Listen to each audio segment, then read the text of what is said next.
유엔이 공고한 세계 종교관 화합 주간 2013년도 첫 행사를 저희 교회에서 이렇게 하게 된 것을 대단히 영광으로 생각합니다. 우선 저는 오늘 사회를 보겠고요. 진행 순서를 잠깐 말씀드리면은 우리 이 종교간 화합과 평화에 관한 한국 추진 한국협회 유엔 종교간 평화 추진 한국협회라는 기구가 있는데요. 그 대표이신 김민열 선생님께서 조금 더 먼저 나오셔서 오늘 이 행사의 취지를 말씀해 주시고 오늘 강사님을 소개를 해 주시겠습니다. 그리고 곧이어서 강연을 약 1시간 정도 들으실 건데 파워포인트를 보시면서 또 뒷부는 잘 안 보이시니까 오늘 파워포인트 내용을 유인물로 여러분이 받으셨습니다. 그걸 참고하시면서 강연 내용에 집중해 주시면 좋겠습니다. 강연이 일단 끝나면은 우리 이문영 선생님의 독창으로 좋은 곡을 한 곡 우리가 듣고 한 30-40분 여러분 청중석에서 좋은 질의응답 시간을 그렇게 갖도록 그렇게 하겠습니다. 대충 오늘 진행은 그렇게 하고 그때 필요한 광고는 그때마다 드리도록 하겠습니다. 우선 사회자로서 말씀드린 감사 인사는 아까 별도로 먼저 오신 여러 선생님들께 부탁드려 말씀드렸는데 사실 굉장히 중요한 역사적인 모임인데 우리 교회를 좁고 장소도 비좁고 불편한 곳에서 중요한 행사를 열도록 허락해 주신 김민열 선생님과 또 이 자리에 왕림해 주신 이주와 이만님께 심심한 감사를 드리고 참석해 주신 모든 여러분들에게도 진심으로 환영하고 감사를 드리겠습니다. 그러면 곧이어서 김윤열 선생님 나오셔서 이 행사의 취지와 그리고 연이어서 강사 선생님을 소개하겠습니다. 김윤열 선생님을 모실 때 박수로 환영해 주시기 바랍니다.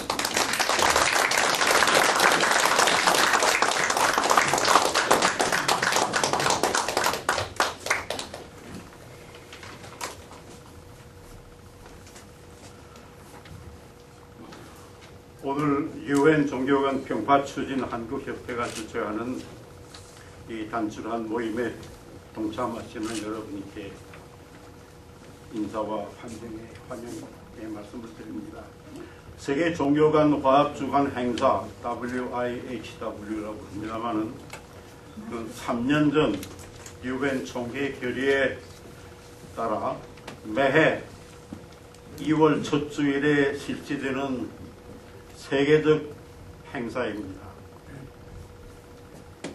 금년에는 한국을 포함한 60여 개 유엔 회원국이 지구촌 방방곡곡에서 지방의 형편에 따라 여러 종류의 종교 간 대화 행사를 준비하고 있습니다.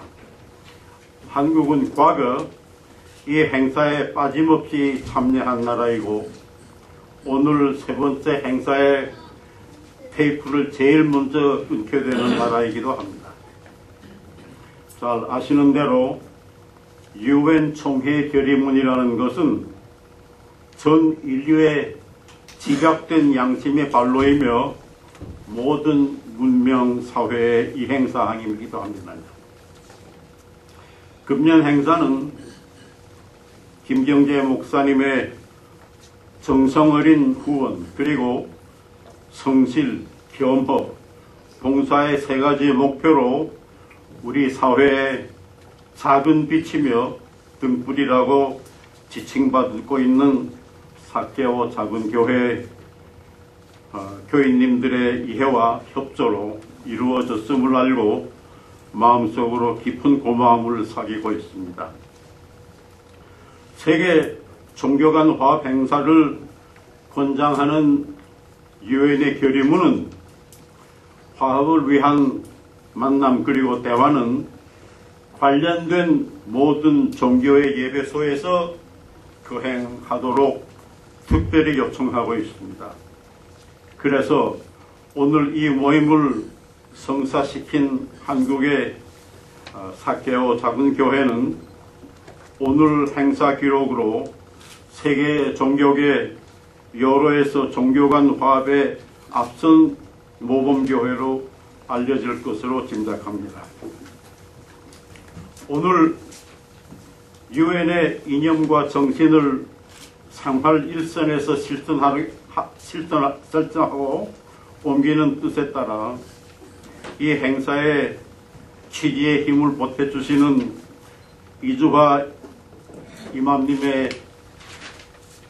이맘님은 다망한 일정을 마다하시고 오늘 특강에 응해 주셨습니다.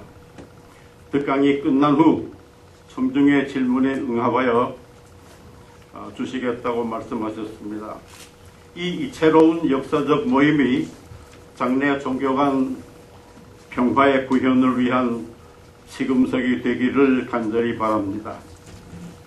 이주화 이맘님은 1994년 사우디아라비아 메디나 국립이슬람신학대학원을 졸업하시고 계속해서 2004년에 일본 명지대학 대학원의 교육과정을 마치시고 신학박사 과정을 수료하신 학자 이맘이십니다. 귀국하신 후 한국이슬람중앙회 사무차장, 교육국장, 부이맘, 사무총장직을 골고루 거치시고 2010년 한국이슬람교회 이맘으로 취임하셨습니다. 자랑스러운 한국의 이맘님이시며 현대 종교 지도자로 촉망받는 분이기도 합니다. 1980년 초에 시작되었던 이 국제사회에서의 종교 간 화합과 평화에 대한 관심은 지금까지 계속 매우 뜨겁고 그 열정은 식지 않고 있습니다. 작년 그러니까 2012년 12월 11일에 유엔 총회는 유례 없이 종교 간 화합에 관한 결의문을 2개나 추가 채택하는 성의를 보여 전 세계적으로 종교 간 대화의 끊임없는 화합의 필요성을 강조하는 데 고삐를 놓치지 않고 있는 것입니다. 오늘 이루어지는 이 작은 교회에서의 이 작은 행사는 거대한 이브라함의 후계인 세계적 두 종교가 서로의 높은 벽을 넘어 진정한 대화를 통해 상호 이해와 상호 존중을 약속하고 불화와 배척 없이 소통과 평화스러운 공존 속에서 서로 발전하고 더 큰 축복을 받을 수 있는 시발점이 되기를 간절히 바랍니다. 감사합니다.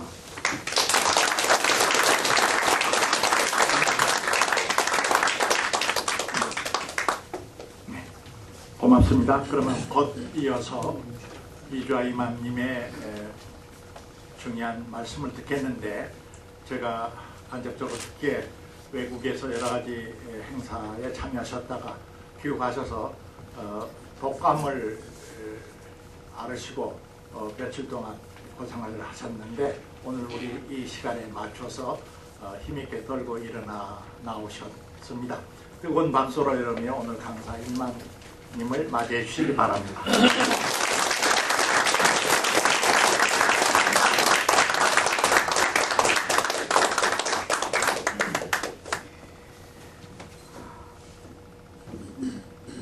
김인열 대표님께서 너무 과찬해 주셔서 내가 몸둘 바를 모르겠습니다. 이런 뜻있는 기회에 또 뜻있는 장소에 저를 초청해 주셔서 여러분들과 함께 종교 간 서로 이해와 또 화합을 도모하는 중요한 시간을 주셔서 너무 감사드립니다. 특히 김경재 목사님 여러 가지 이러한 부분에서 저희가 많이 배울 것도 있고 또 김윤열 대표님께서도 하고 계신 이런 종교 간 화합 이런 것들이 오늘날 우리 한국 사회에 정말 요구된 아주 중요한 일들이라고 생각을 합니다. 여러분들 이런 자리에서 만나 뵙게 돼서 너무 반갑고요. 네, 정말 고맙습니다. 영광스럽습니다. 이렇게 또 강의를 할 수 있는 기회를 주셨어요. 네. 우리 이슬람에서는 이제 이러한 서로 만나는 기회가 있거나 이러면은 이제 그 평화의 인사라는 인사를 나누게 되는데 여러분들 많이 아마 들어보셨으리라고 생각이 듭니다. 우리가 아살라무 알라이쿰이라고 이렇게 인사를 하는데요. 여러분들 조금은 익숙하시죠? 요즘 오늘날 아마 이런 살람에 대한 인사가 한국 사회에서도 이제 워낙 많이 소개되어서 아살라무 알라이쿰 하면서 이렇게 길거리에서 지나가면서 외국인들 이렇게 수염 난 사람 있으면은 인사를 주고받는 것도 볼 수 있는데요. 이러한 것들이 사실 격이 없이 서로 평화를 나누는 정말 좋은 계기가 되었으면 좋겠다는 생각을 한번 해봅니다. 방금 소개받은 저는 한국 이슬람교 이주하 이마입니다. 여러분들 너무 반갑습니다. 제가 오늘 준비한 강의 내용은 이슬람 문화의 이해라는 주제로 이렇게 준비를 했는데요. 사실 한국 사회에 이슬람이라는 그 이름이 이렇게 소개된 지는 상당히 시간적으로는 많이 지났습니다만 아직까지도 많은 부분에서 서로 오해하고 있는 부분도 있고 또 그 이슬람이라는 그러한 그 이름 하에 많은 부분에서 서로가 이제 또 다른 어떠한 이견들로 이렇게 많이 일부 어떤 그 강당 같은 데에서는 이제 뭐 또 열변을 토하는 그런 부분도 있고 합니다. 오늘 이 시간을 통해서 여러분들과 이슬람에 대해서 짧은 시간이긴 합니다만 좀 더 폭넓고 깊이 있게 이해하는 아주 중요한 시간이 되었으면 좋겠습니다. 이슬람 개요라는 주제로 이제 제가 준비를 했는데요. 이슬람이라는 말은 이제 우리가 아랍어 동사에서 파생된 말인데 아슬라마라는 아랍어 동사의 원형에서 나온 말입니다. 그래서 아슬라마라는 말은 우리가 세 가지의 큰 뜻을 가지고 있습니다. 그 뜻은 이제 평화를 추구하다라는 뜻도 있고요. 또 나아가서는 귀의하다, 복종하다 이런 세 가지 뜻을 가지고 있습니다. 그래서 이슬람이라는 말은 우리가 하나님의 말씀에 복종하고 여기서 아마 여러분들 내가 지금 믿고 있는 절대자 창조주도 하나님인데 저 사람도 하나님이라고 그러네 이렇게 아마 또 이해를 아마 또 퀘스천 마크를 이렇게 붙여볼 수 있지 않을까 생각을 하는데요. 이 시간을 통해 이러한 부분에 대해서 서로 이렇게 이해할 수 있는 중요한 시간이 되었으면 좋겠습니다. 그러니까 하나님의 말씀에 복종하고 이제 우리가 그 삶을 통해서 평화를 추구하면서 결국은 우리가 생이 다했을 때 하나님에게로 기이하는 종교이다. 이렇게 이해를 해주시면 되겠습니다. 그래서 이슬람이라는 말은 이제 우리가 태어나서 삶을 영위하고 생로병사의 어떤 삶을 영위하고 그리고 죽어서 결국은 하나님에게로 그게 천국일 수도 있고 지옥일 수도 있겠죠. 그러나 하나님에게로 이제 임하게 된다는 그런 가르침이라고 보시면 되겠습니다. 그리고 이슬람이라는 말 이면에 또 다른 이제 우리 무슬림이라는 말을 쓰는데요. 무슬림은 이슬람을 따르는 사람들 아까 말씀드린 것처럼 평화를 추구하고 하나님 말씀에 복종하면서 평화를 추구하고 결국은 내세에 천국에 임하고자 하는 사람들을 이제 무슬림이라고 이렇게 표현할 수 있겠습니다. 네. 우리가 지금 오늘날 세계 속에 이슬람이라는 말로 주제를 정해봤는데 이렇게 무슬림들이 살고 있는 어떻게 해서 이슬람이 또 이렇게 많이 분포되고 이런 것을 한번 알아보면은 이제 우리가 감히 쉽게 이렇게 이해되지 않는 부분들이 많이 있습니다. 사실 이슬람이라는 말은 우리 이슬람 교회에서는 이슬람은 이제 하나님께서 아담과 이브를 창조하면서부터 하나님을 믿는 종교, 하나님에게 복종하는 종교로 이렇게 시작되었다고 이슬람에서는 간주하고 또 그렇게 믿고 있습니다. 그래서 아담과 이브를 창조하면서부터 하나님께서는 지속적으로 이제 유일신 하나님에 대한 믿음을 계속 강요하고 또 믿도록 이렇게 가르쳤다는 거죠. 그렇게 해서 시대에 맞게끔 또는 그 민족에게 맞게끔 수없이 많은 예언자나 사도들도 보내주셨고요. 그런 이제 긴 시간들을 이렇게 거슬러 내려오면서 그 시대에 맞는 또는 그 민족에게 맞는 우리가 성서들이 또 계시가 되었고 사람들은 거기에 따라서 이제 그런 성서들을 믿는 그런 종교였다는 겁니다. 그래서 오늘날 이제 우리가 지구상에 있는 하나님을 믿는 종교를 보면은 잘 아시는 바와 같이 유대교도 있고요. 이제 또 이제 기독교, 개신교, 부교를 이렇게 다 포함해서 기독교도 있고 또 이제 우리 이슬람적인 교리관에서는 마지막으로 이제 무함마드를 통해서 계시받은 꾸란을 계시받은 이슬람교도 이제 포함된다라고 이제 보면 되겠습니다. 그래서 이슬람은 아라비아 반도 이제 메카라는 도시에서 지금으로부터 한 1434년이 지금 되었습니다만 이슬람력 1434년이거든요. 원래가 지났습니다만 지금 그 이후부터 쭉 발전해서 아라비아 반도에서 시작되어서 이제 그 북아프리카 쪽으로 또 중앙아시아 쪽으로 또 중국에까지 이렇게 쭉 전파되면서 이슬람이 지속적으로 발전해 가고 있다는 거죠. 이슬람 역사 속에서 이슬람은 뭐 사실 1000년 남짓된 역사를 얘기하면 우리가 또 큰 역사를 보면 좀 짧게 볼지 모르겠습니다만 그 역사 속에서 사실 그 흥망성쇠라고 해야 될까? 어떨 때에는 소위 그 아바시아 왕조라고 이렇게 얘기하는데 아바시아 왕조 때에는 이슬람이 흥해서 세계 문화뿐만 아니라 정치, 경제, 사회 전반에 다 걸쳐서 지금 바그다드를 중심으로 상당히 흥했던 시기들도 있었습니다. 그리고 또 더 나아가서는 근대 산업혁명이 이제 시작되면서부터는 사실 쇠퇴하는 문명 속에서 이렇게 또 많은 또 여러 가지 그 충돌이라고 해서 이런 것들을 일으키면서 또 오늘날까지 지금 오고 있습니다. 그럼에도 불구하고 이슬람의 어떤 특이한 사항들은 어쩌면 오늘날 우리가 쉽게 그 테러라는 이유 조금 있으면 나오겠습니다만 가장 쉽게 접할 수 있는 그런 부분들이라고 볼 수 있는 건데요.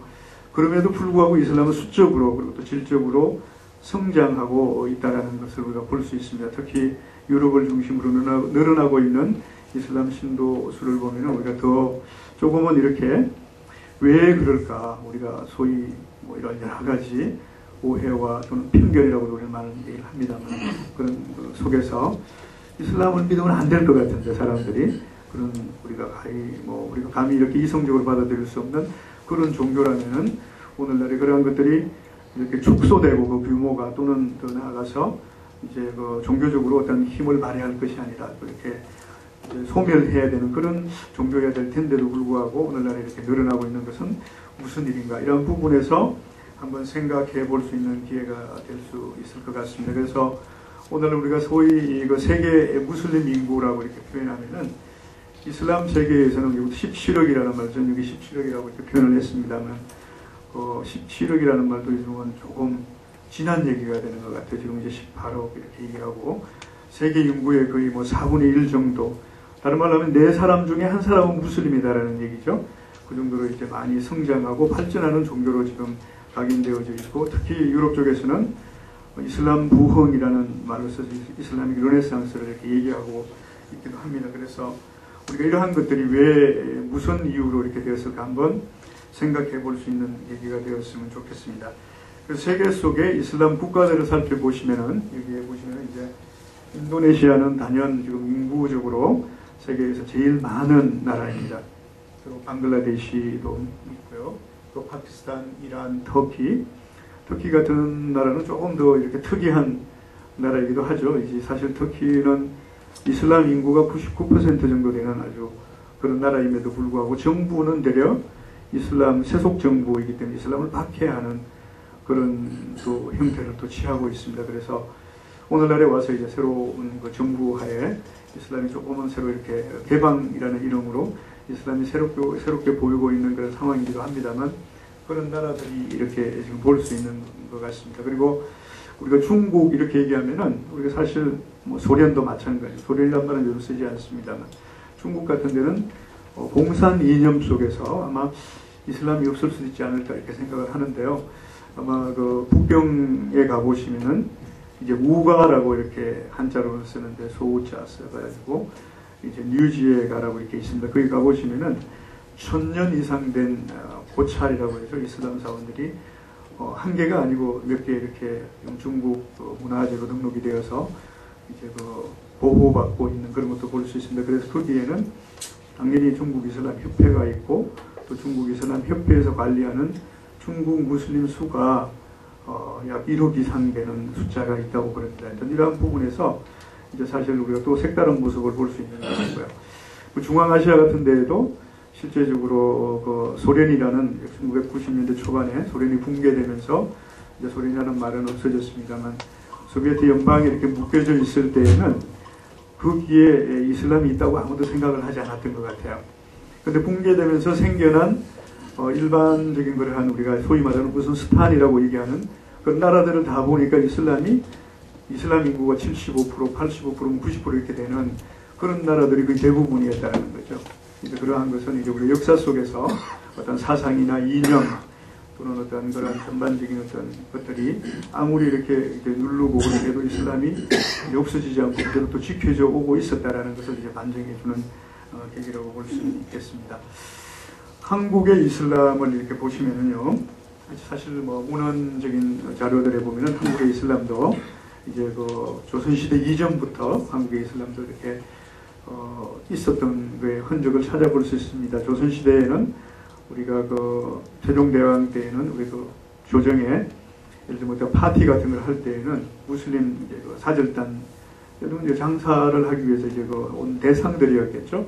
오늘 그 사람들에게 이렇게 꾸란을 읽을 수 있는 그런 장소도 마련해줬던 그런 것도 있고 또 연회를 할 때 당연히 꾸란을 읽도록 이렇게 배려도 했던 그런 흔적들이 이렇게 나타나고 있습니다. 그리고 또 더 나아가서는 예배를 근행할 수 있게끔 예당이라고 해서 또 예를 갖출 수 있는 그런 장소도 배려했던 게 있고요. 그런데 한국에 사실 그 당시에 뭐 유교를 이렇게 아주 가장 중요한 등목으로 삼고 있었던 시기고 이렇게 했기 때문에 이슬람이 이렇게 그 다음 세대로 연결되어서 발전되지는 못했었어요. 그래서 이슬람은 끝나고 사실 이슬람이 한국에 본격적으로 시작된 것은 6.25 동맹 때 아까 말씀드린 터키에서 온 군인들에 의해서 사실 터키 군인들도 이슬람을 전파하기 위해서 온 건 아니었어요.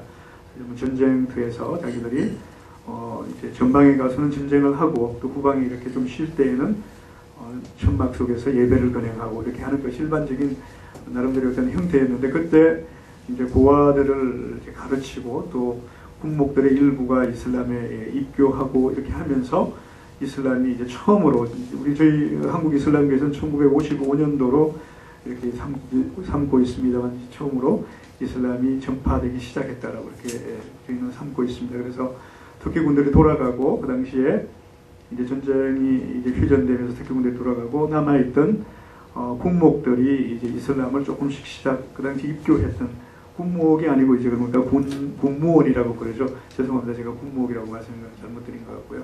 이제 군무원들이 입교한 군무원들이 이슬람을 사실 뭐 신앙적인 이런 부분보다는 이제 그 사람들이 좋은 모습을 보여주고 모범을 보였던 것을 이렇게 추종했던 그런 상태가 더 컸었던 것 같아요. 그래서 그런 분들이 그런 그 명맥을 유지했었던 거죠. 근데 우리가 역사적으로 이제 그러한 우리나라가 이제 60년대, 70년대를 이렇게 거쳐가면서 사실 그 이슬람 종교적으로 봤을 때는 우리 교단적으로 봤을 때는 정말 어떤 획기적인 어떤 그 정부의 혜택이라고도 볼 수 있었는데요.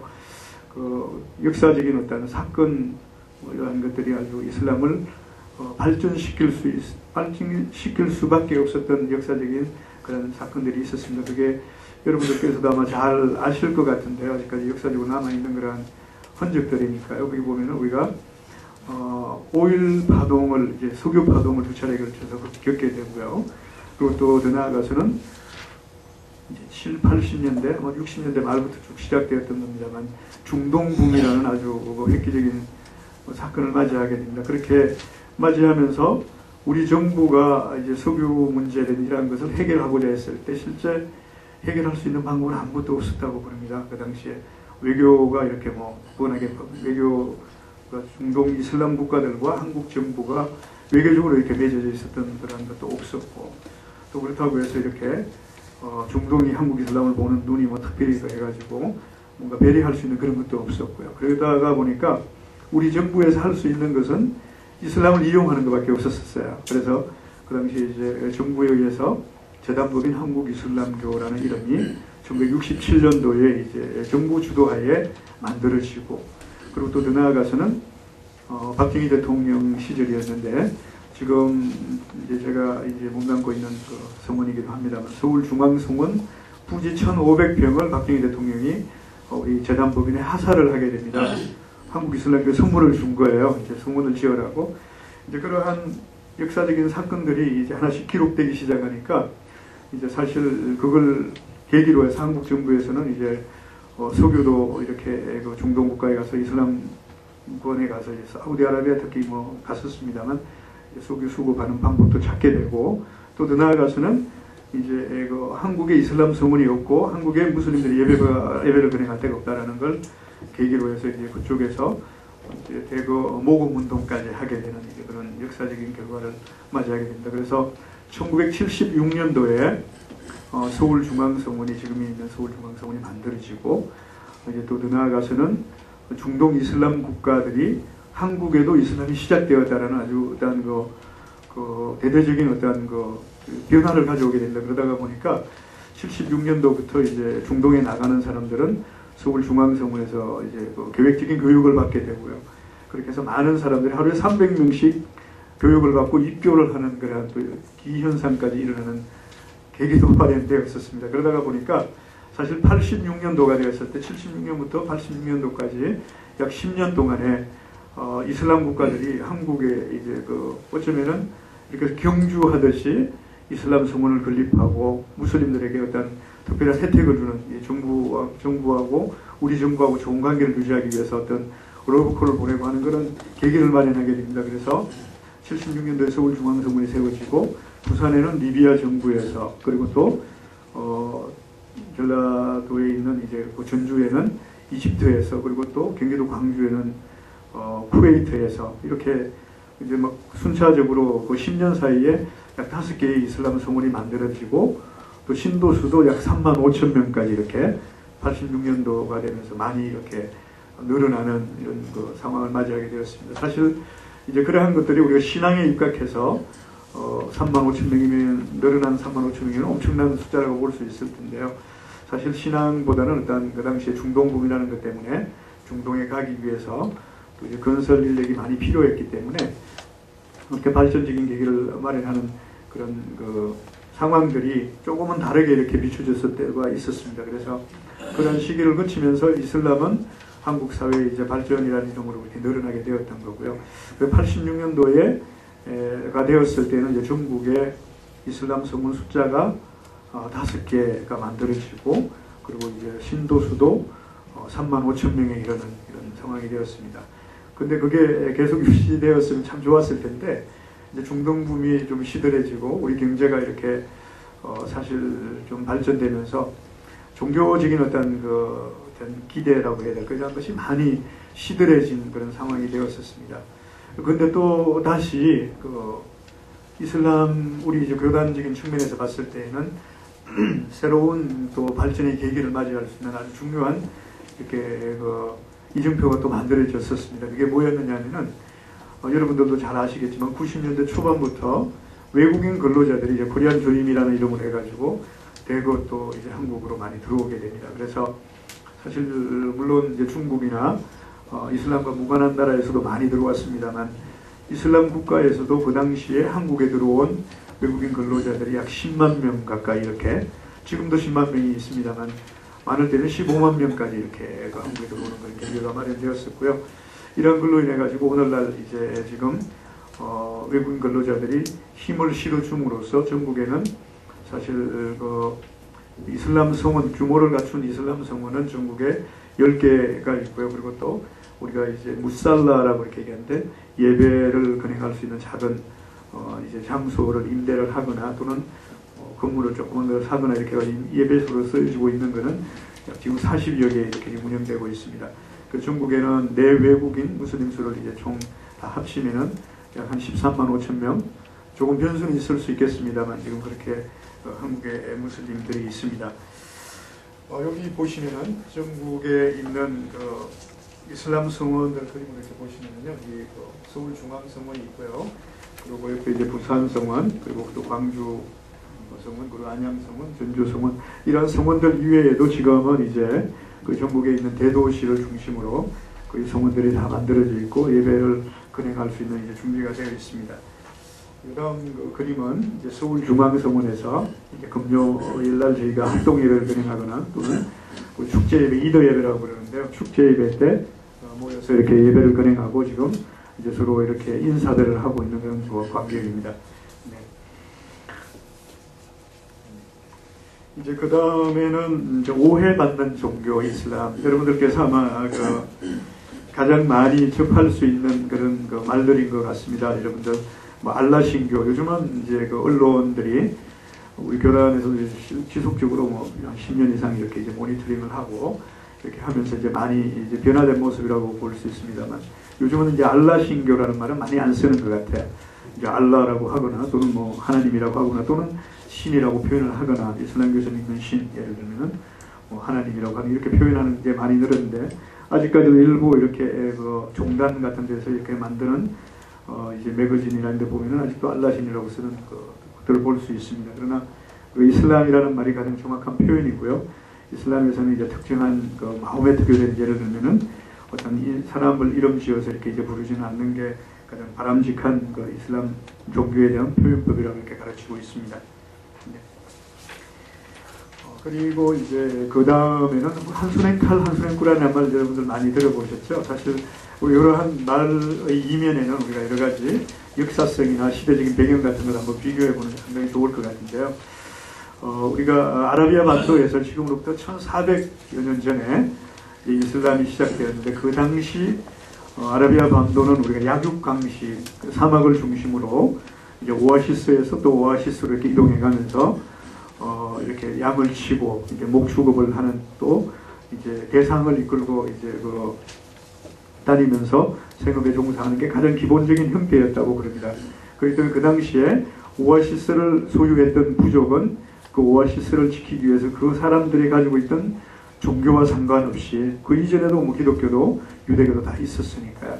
그 종교와 상관없이 오아시스를 중심으로 이제 다양한 그런 이런 자신들의 어떤 생업을 위해서 경제 활동을 했던 것이 이제 가장 기본적인 경제 형태라고 이렇게 가르칩니다. 그래서 우리가 칼을 가지고 또는 활을 가지고 자신들의 부족을 지키고 보호하는 것은 이제 가장 기본적인 어떤 삶을 유지하기 위한 형태였다고 그러는 거죠. 그렇기 때문에 이슬람뿐만 아니라 이슬람이 노래했을 때에도 당연히 우리가 자기들의 부족을 지키고, 예를 들면은 오아시스를 이제 지키기 위해서, 그래야만이 물을 마시고 살 수 있기 때문에요. 그런 형태였다라고 그러는데, 그러한 사회에서 이슬람이 시작되면서 변화를 가져왔던 것이, 아주 돋보이게 변화를 가져왔던 것이 크게 세 가지가 있었습니다. 여러분들이 한번 이렇게 비교를 해보시면 좋을 것 같아요. 그 이슬람 이전에 이제 종교적인 어떤 색채가 두드러지게 나타나지 않은 그 시대에는 약육강식의 시대였기 때문에 강한 부족이 약한 부족을 이렇게 갈취하고 이렇게 죽일 수 있는, 예를 들면 우리가 침략을 하게 되면 자연스럽게 그런 것이 나눠지는, 남자들은 다 죽이고, 예를 들면 여자들은 뭐 신이나 몸종으로 자연스럽게 이렇게 이제 예속되고, 그리고 이제 가축이나 이런 어떤 전리품으로 이렇게 이제 포함되는 이런 것이 가장 기본적인 이제 전쟁 풍속도였다고 그렇게 얘기를 합니다. 그 당시에. 근데 이슬람이 시작되면서 사실 그 당시에는 이런 전쟁 풍속도를 이제 완전히 바꿔주는 계기를 마련하게 됩니다. 그게 무엇이냐면은 꾸란이 계시되었기 때문에 제시하는 게 있었어요. 이제 우리가 그걸 보통 일반적으로 이슬람에서 말하는 샤하다라고 그러는데, 라 일라하 일랄라라는 말을 하면은 형제가 되는 거였습니다. 그게 무슨 얘기냐면은 하나님 이외에는, 그러니까 알라 이외에는 어떠한 것도 믿음의 대상이 아니다. 오직 유일하신 하나님만 믿습니다라고 하면은 어떤 형태에 있던 사람이든 간에 이제 무슬림 형제가 되었던 거죠. 그렇기 때문에 자신의 재산을 보호할 수 있고, 또 가족을 보호할 수 있고, 또 어떠한 불이익도 당하지 않은 상태에서 함께 살 수 있는 계기를 마련했다라는 겁니다. 근데 이전에는 예를 들면 라일라하 일랄라 이런 거 상관없이 이제 당연히 예속되는 거기 때문에 이제 죽임을 당했지만, 이러한 것이 이제 이슬람에서 보여준 어떤 새로운 모습이었던 거라고 볼 수 있습니다. 그래서 라일라하 일랄라를 하면은 형제가 되어 같이 살 수 있었고요.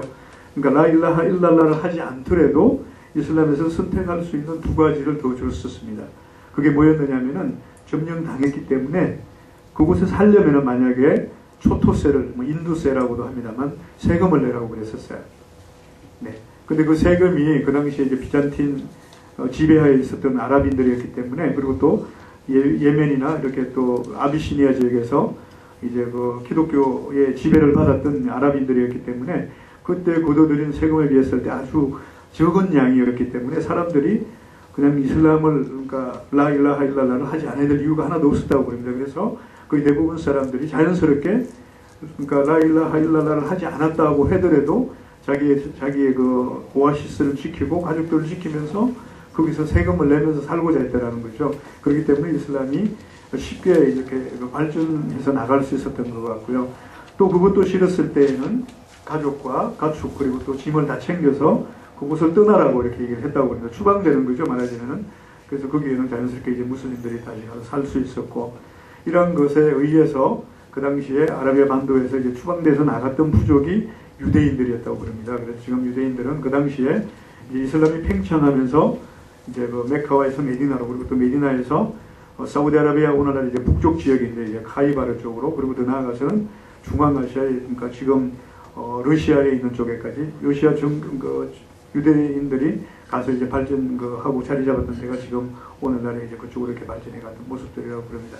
그래서 이슬람이 그 당시에 사실 예언자 무함마드가 꾸란을 계시받아서 뭐 한 50년, 60년 이렇게 생을 통해서 이렇게 이슬람을 발전시켰던 게 아니거든요. 사실 메카에서 13년 동안 이슬람 선교를 했었습니다.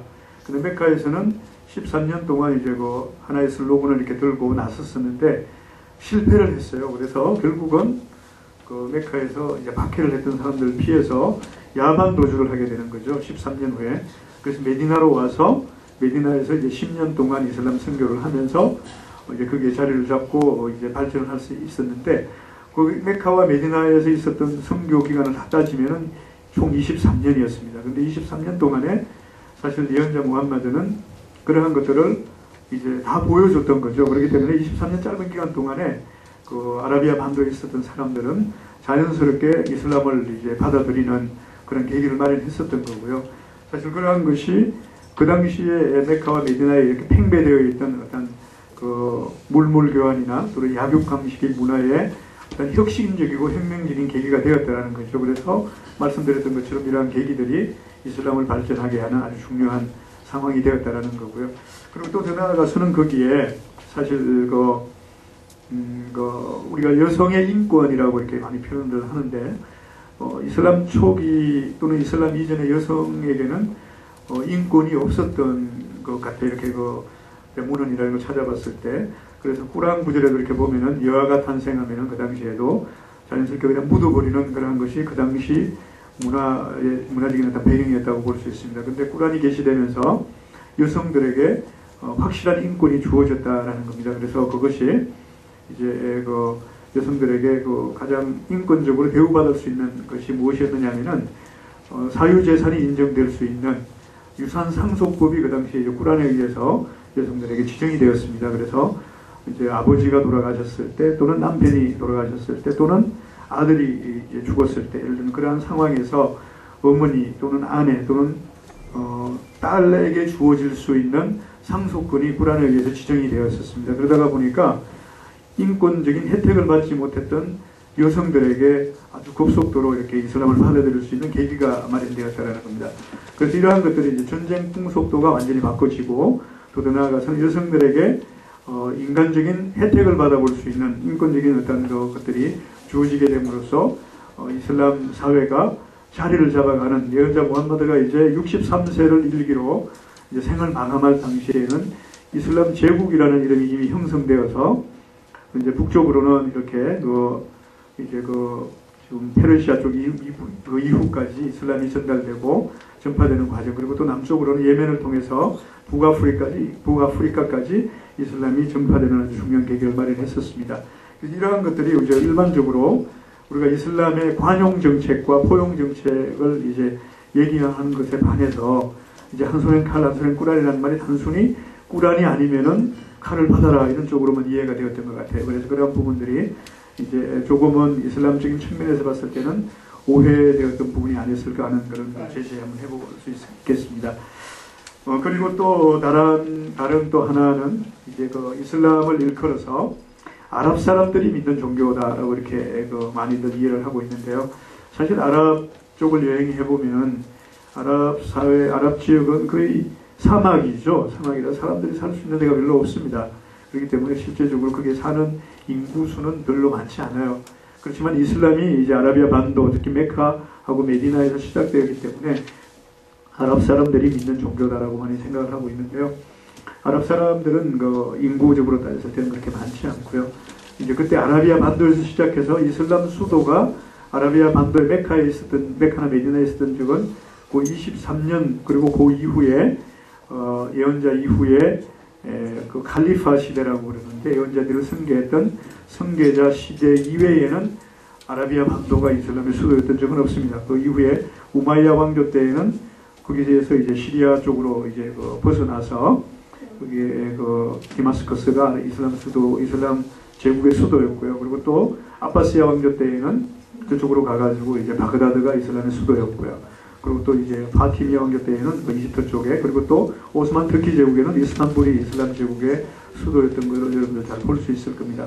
그리고 그러한 인구들의 분포를 보면 아까 우리가 그 국가별로 이렇게 보여드렸던 것처럼 오늘날 그 서아시아 쪽, 예를 들면은 이제 그 동서아시아 쪽에 이슬람이 더 많이 분포되어 있는 것도 볼 수 있고요. 그리고 또 아프리카 쪽에 북아프리카를 중심으로 한 나라들의 이슬람이 더 많이 분포되어 있는 것도 볼 수 있습니다. 네. 또 이슬람은 테러의 종교다라는 말도 제가 하나 적어봤습니다. 네, 어떤 종교가 만약에 어떤 종교더라도 다 마찬가지일 것 같아요. 예를 들면 뭐 불교든 기독교든 또 우리나라에 있는 뭐 사실 우리나라만큼 종교가 또 많이 이렇게 있는 나라도 많지 않거든요. 그 테러나 이런 뭐 이런 것들을 이렇게 용인하는 만약에 종교가 있다면은 사실 종교로서 생명력을 잃는 거죠. 예를 들면 우리가 인간의 생명을 경시한다든지 이런 것들이 종교적인 가르침으로 만약에 이렇게 하는 거라면은 사실 종교적인 가치가 이미 상실된 데라고 생각을 합니다.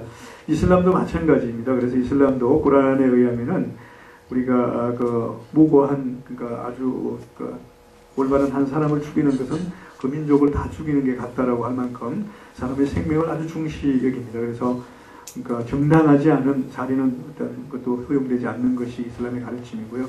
그래서 사실 이슬람 교리에서는 자살을 하는 것도 허용되지 않습니다. 그래서 자살하는 것 같은 경우에는 아주 강하게 이슬람에서도 이렇게 생각하고 안 좋은 걸로 이렇게 판단하고 그렇게 합니다. 그래서 이슬람이 여기 테러의 종교라는 말을 이제 어떻게 우리가 설명을 해야 될지 이런 부분에서 제가 이제 말씀드리고 싶은 거는, 우리가 종교라는 이름으로 사람들에게 종교의 가르침을 가르치는 종교라면은 어떠한 것도 사실 인간의 어떤 존엄성을 말살하는 것이 있다는 건 허용되지 않는다라고 봐야 될 것 같고요. 그러한 데에서 우리가 종교의 가치가 또 매겨져야 되지 않겠나라는 생각을 한번 해봤습니다.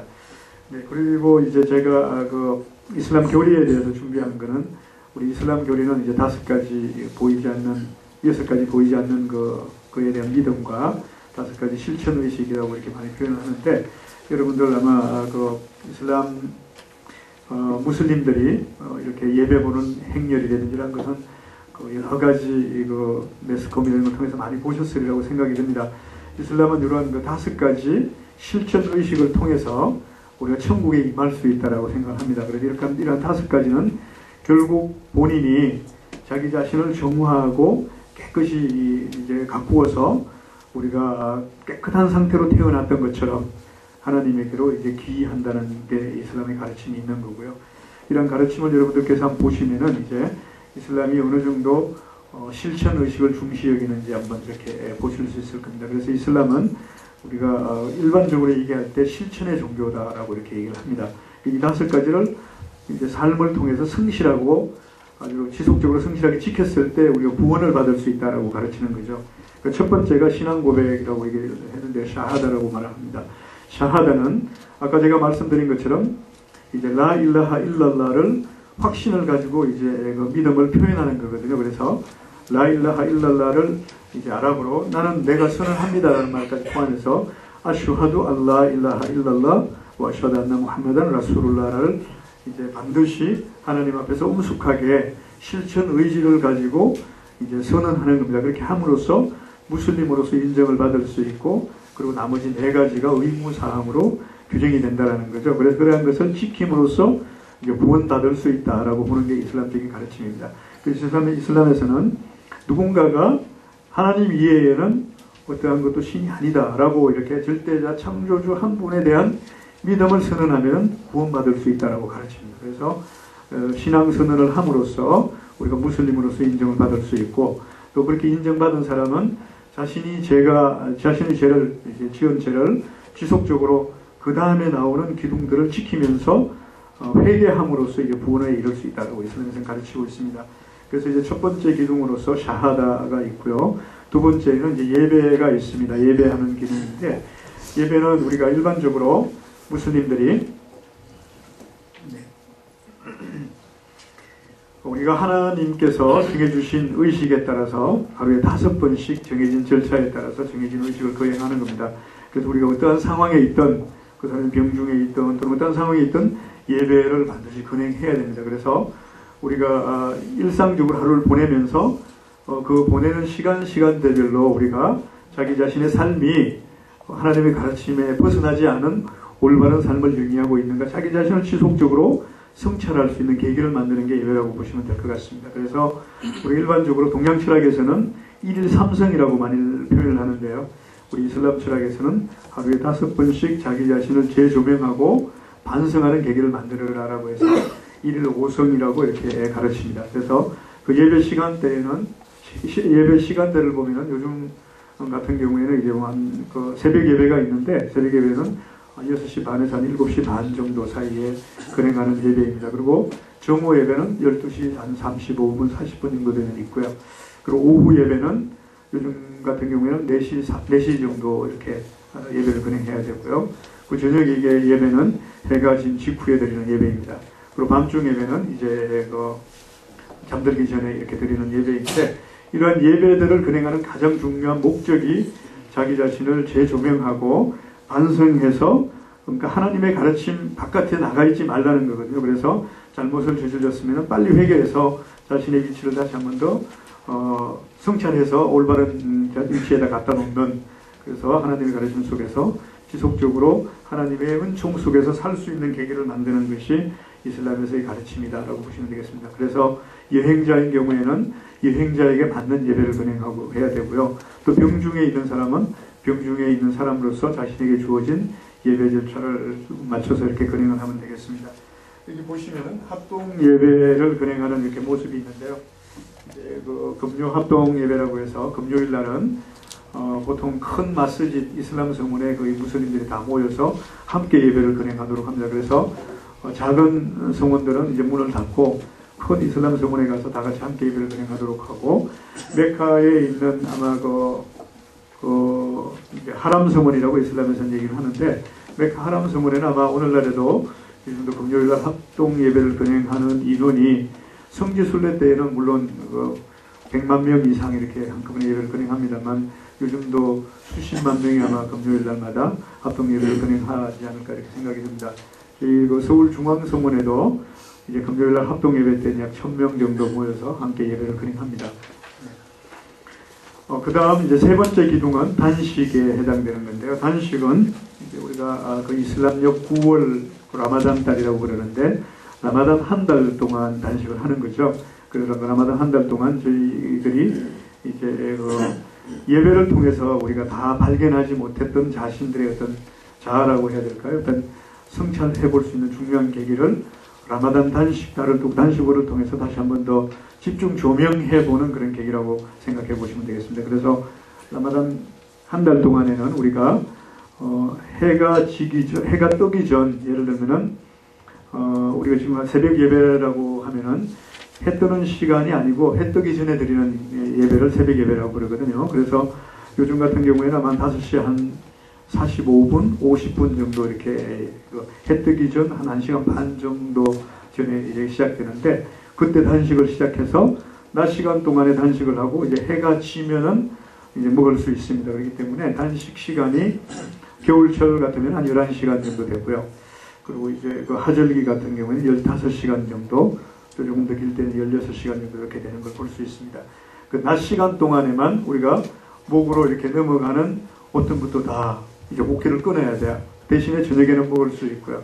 그 낮에 이제 단식을 하면서 우리가 자기 자신의 어떤 그 중요한 어떤 자기 자신을 성찰해 볼 수 있는 계기를 마련하는 건데요. 단식을 하는 가장 중요한 이유는 우리가 자기 자신을 세 가지 이 측면에서 재조명해 볼 수 있는 계기를 마련하는 데 단식의 의미가 있습니다. 그 첫 번째는 우리 자기 자신의 정신적인 부분을 다시 한 번 더 재조명해 보는 거죠.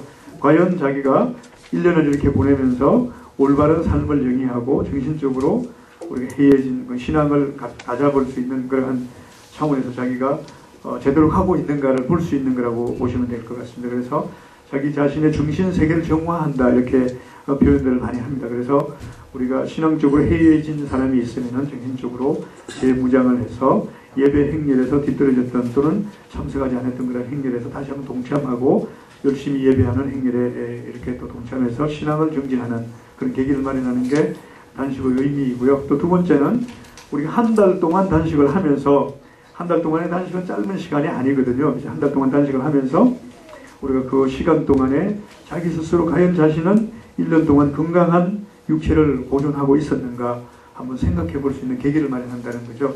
그래서 만약에 단식을 시작했다가 한 달이 다 가기 전에 이제 자기 건강이 허락하지 않아서 단식을 못 한다면은 중단하고 건강이 회복되었을 때 또 다시 해야 돼요. 그렇기 때문에 자기 자신의 건강을 재조명해 볼 수 있는 중요한 계기를 마련할 수 있다고 볼 수 있습니다. 그러면서 마지막으로는 자신의 물질 세계를 정화하는 차원에서 이것도 접근해 볼 수 있습니다. 그게 무슨 말이냐면은 우리가 1년을 이렇게 살다가 보면은 이제 경제 활동을 하다가 보면은 그 경제적인 부가 이제 자신의 의지에 의해서 아주 건전하게 이제 정식될 수도 있겠지만 또는 우리가 부정한 방법이 아니라고 해도 부가 정식되는 방법은 여러 가지가 있을 수 있을 겁니다. 그렇기 때문에 이런 계기를 통해서 자신이 벌어들인 1년간의 소득을 정산할 수 있는 깨끗하게 정화할 수 있는 계기를 마련한다는 거죠. 그래서 자신의 물질 세계를 정화하는 의미가 있다고 보는 겁니다. 그래서 요 다음 기둥에 나오는 이제 희사 기둥인데요. 그래서 같이 말씀을 드리면은 그래서 우리가 1년을 정산을 했을 때 물질적으로 이제 그 순수 자기 1년 정산하고 가족을 부양하고 남은 순수 저축액이 생겼을 때 순수 저축액이 없으면 그건 좀 다른 거겠죠. 이제 순수 저축액이 생겼을 때 그 저축액에 우리가 2.5%를 1년에 한 번 반드시 사회에 환원하는 계기를 마련하는 겁니다. 그래서 자신이 이제 단식을 하면서 배고픈 그리고 또 이제 없어서 고통받는 사람들의 아픔을 직접 체험해 보면서 주변에 있는 사람들에게 자신의 부를 환원할 수 있는 계기를 마련한다는 거죠. 그래서 단식을 하고 우리가 자기 자신과 같이 배고픔은 그런 고통을 느끼는 사람들이 함께 배고픔의 즐거움을 느낄 수 있는 계기를 마련하는 그런 중요한 거라고 보시면 되겠습니다. 여기 희사 기둥에서 이제 다시 보시면은 우리가 그러니까 우리 전체 벌어들인 걸 가지고 이제 말씀하시는 분들이 있는데 그건 아니고요. 되게 순수 저축액이라고 제가 말씀드렸는데 우리가 자기 가족을 부양하고 자기가 또 기본적인 생계 유지를 위한 것을 쓰고 난 잉여금이라고도 볼 수 있는데 이제 저축금이 있었을 때 순수 저축액의 2.5%를 반드시 사회에 환원해야 된다라는 데서 접근할 수 있겠습니다. 그래서 여기 보시면은 그 예언자 무함마드의 하디스에는 이웃이 굶는 것을 알면서도 편안히 잠자리에 들어갈 수 있는 사람은 진실한 믿음을 가진 자가 아니다 이렇게 이슬람에서 가르치고 있습니다. 그래서 우리가 이제 부자는 부자로서 그리고 가난한 사람은 가난한 사람이라고 해서 잉여금이 없을 수는 없는 건 아니거든요. 가난한 사람은 자기의 작은 경제 규모로 잉여금이 생겼을 때 가난한 그 규모 내에서 희사를 하도록 이슬람에서 가르칩니다. 그리고 또 이제 재벌이나 돈이 많은 사람은 그 규모에서 또 사회에 환원할 수 있는 여러 가지 그 방법들을 또 찾아야 되는 거고요. 그렇게 해서 희사 규정이 만들어져 있습니다. 이제 마지막 5번째 기둥은 성지순례 기둥인데요. 성지순례는 우리가 이 무슬림이면은 일평생 중에서 한 번은 반드시 사우디아라비아 메카에 있는 성지를 방문하도록 이슬람은 가르칩니다. 그래서 그러한 방문을 통해서 사실 제가 말씀드린 이러한 그 모든 것이 다 이슬람에서는 회개할 수 있는 방법을 찾도록 해주는 겁니다. 그래서 우리가 단식을 하든 예배를 거행하든 또는 희사를 하든 이런 모든 것이 또는 성지순례도 지금 이제 말씀드리고 있습니다만 자기 자신이 그러한 계기를 통해서 하나님께 자기 자신을 완전히 의탁하는 계기를 만드는 거죠. 그래서 이렇게 해서 자기 신앙을 정진시키고 깨끗이 정화하는 방법들이라고 보시면 되겠습니다. 그래서 성지순례조차도 우리가 깨끗한 마음으로 성지순례에 임하고 완전하게 성지순례를 거행한 사람이면은 천국에 임할 수 있다라고 그렇게 이슬람은 가르칩니다. 그래서 성지순례를 위해서 자신이 일평생을 통해서 건강하게 그리고 또 더 나아가서는 경제적으로도 순례를 할 수 있는 여비 같은 것을 충분히 이제 축적해서 성지순례에 임하도록 이슬람은 가르치는 겁니다. 그래서 이러한 것들이 성지순례를 이제 마지막으로 우리가 이슬람에서는 사실 뭐 생애 마지막 가장 큰 신앙행위라고도 이렇게 표현하고 있는데 이러한 것들이 성실하게 매일같이 반복되면서 그러니까 절기별로 지속되는 그런 라마단은 9월달에 하고 예를 들면은 이런 것들 지속적으로 계속됨으로써 자기 자신을 재조명해 볼 수 있는 다른 말로 하면 하나님께 구원받을 수 있는 계기를 찾는 것이 이제 이슬람적인 가르침이라고 보시면 되겠습니다. 그래서 우리가 열심히 예배하는 사람이 우리가 사악한 생각을 할 수 없도록 만드는 것이 이슬람의 가르침이다라고 보시면 되겠습니다. 지금까지 제가 말씀드린 이 5가지가 이슬람을 이루는 어쩌면 전부라고도 볼 수 있고요. 이 5가지를 성실히 지키기 위해서 이슬람에서는 또 다른 이제 금기 사항들이 규정되었습니다. 예를 들면은 이슬람에서 술을 먹지 말라. 여러분들 이슬람에서는 술을 못 먹는 거 알고 계시죠? 술을 먹지 말라. 사실 술 취한 사람이 예배 거행할 수는 없잖아요. 그렇기 때문에 이슬람 아주 초창기에는 이슬람이 처음 계시되었을 때에는 아라비아 반도에 술이 많이 이렇게 만연해 있었습니다. 그래서 무슬림이든 또는 비무슬림이든 그 당시에는 술을 먹었다고 그래요. 근데 이슬람에 입교한 새로 개종한 사람들이 술을 먹고 흔들흔들하면서 예배 보는 관객들이 많이 목격이 되었다는 거죠.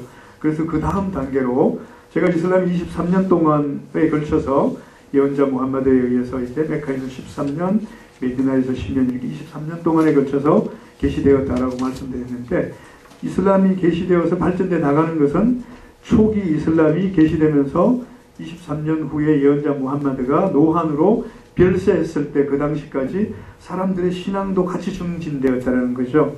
이제 술을 예를 들면은 초기 이슬람에서는 이 술은 나쁜 거다라고밖에 얘기하지 않았어요.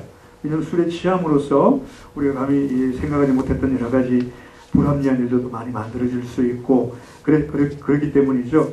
그러다가 조금 더 시간이 지나서는 술이 취한 상태에서는 예배에 임하지 말라라고 꾸란이 계시가 됩니다. 그래서 이제 하루 종일 예배를 거행하려고 그러면 술에 취해 있으면 안 되니까 낮에는 술을 못 마셨던 거죠. 그리고 이제 마지막 밤중 예배를 거행한 다음에 그것도 많이 마시면 새벽 예배 때 참석할 수 없기 때문에 그렇게밖에 안 되었습니다. 그래서 메카에서 메디나로 이주한 다음에 23년이 거의 다 흘러갔을 때 예언자께서 이제 마지막 이제 그 술에 관한 계시를 또 받게 됩니다. 그게 술은 나쁜 거다. 사탄이 하는 거니까 하지 말라. 이렇게 나왔던 겁니다. 그래서 술이 이제 금기사항으로 규정이 되었던 거죠.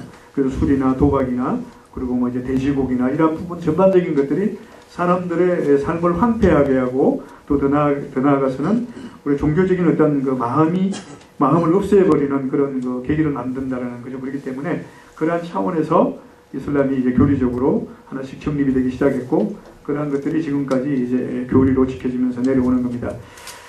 그 외에도 이제 저기 그다음 아까 여기 그림이 넘어가 버렸네요. 여기 보시면은 사우디아라비아 메카에서 예배하는 그 광경이 있는데요.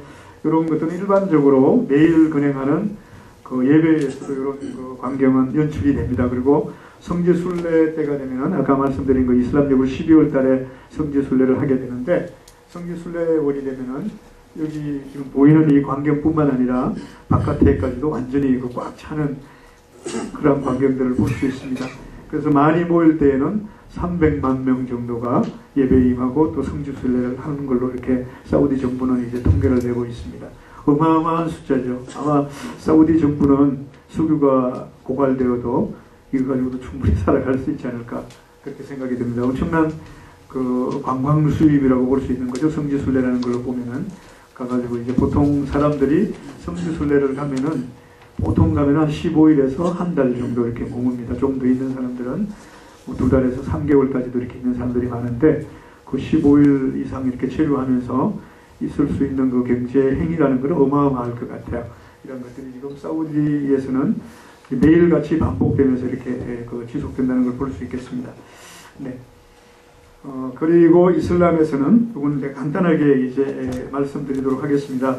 우리가 눈으로는 볼 수 없지만 우리가 확신을 가지고 믿음을 가지고 이제 살아가야 된다는 건데, 그 첫 번째가 유일신 하나님에 대한 믿음입니다. 우리가 하나님은 우리가 눈으로 볼 수 없죠. 그죠? 그렇지만 반드시 이제 믿어야만 되고요. 알라라는 이제 아랍어는 그 다음 페이지 넘겨주시면은 영어로는 이제 가시라고 표현되고요. 이제 또 독일어에서는 이제 고트라고 표현되어 있고 여러 가지 표현될 수 있는 방법들이 있습니다.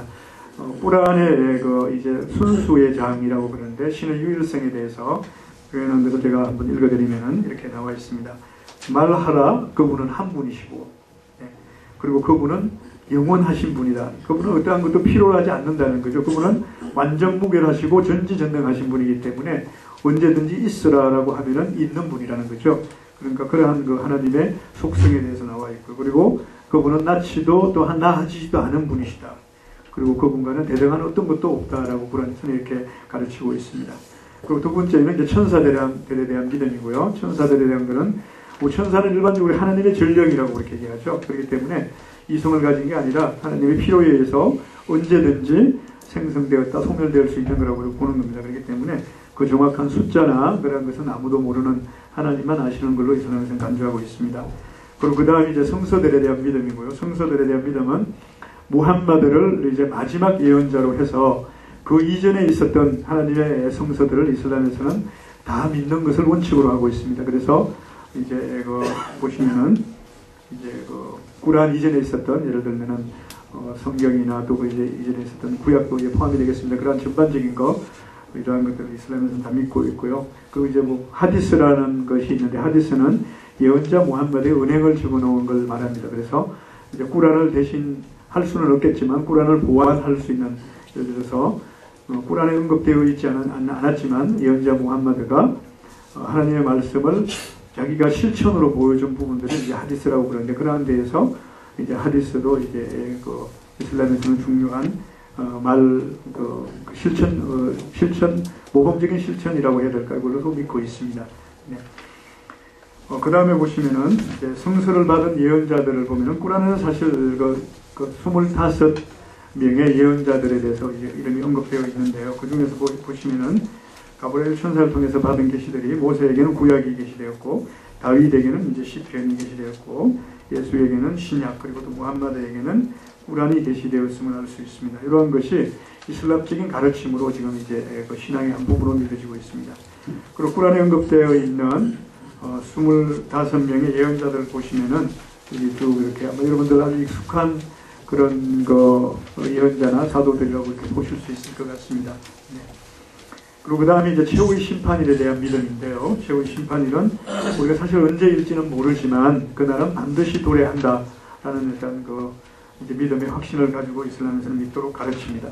그래서 우리가 최후의 심판일을 기다리는 무슬림의 자세는 아까 말씀드린 것처럼 어느 날 이제 갑자기 도래했을 때 후회하지 않게끔 예배를 은행하고 단식을 하고 또 더 나아가서는 가르친 하나님의 계율을 그대로 이제 지키도록 가르치는 게 이슬람적인 가르침이라고 보시면 되겠습니다.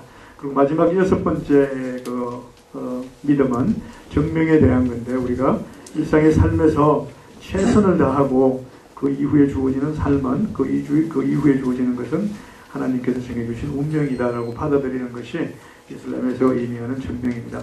이렇게 말씀드린 제가 5가지 실천의식과 그리고 또 6가지 보이지 않는 것에 대한 믿음의 확신이 이슬람을 이루는 전부이고, 이러한 삶을 무슬림들은 일상의 삶을 통해서 실천하기 위해서 살아가는 사람들이라고 보시면 되겠습니다. 지금까지 제가 전반적으로 이슬람의 교리에 대해서 말씀드렸습니다. 지금부터는 여러분들께서 다른 프로그램이 있다고 말씀드리고 하고 질문을 받는 시간을 갖도록 하겠습니다. 고맙습니다.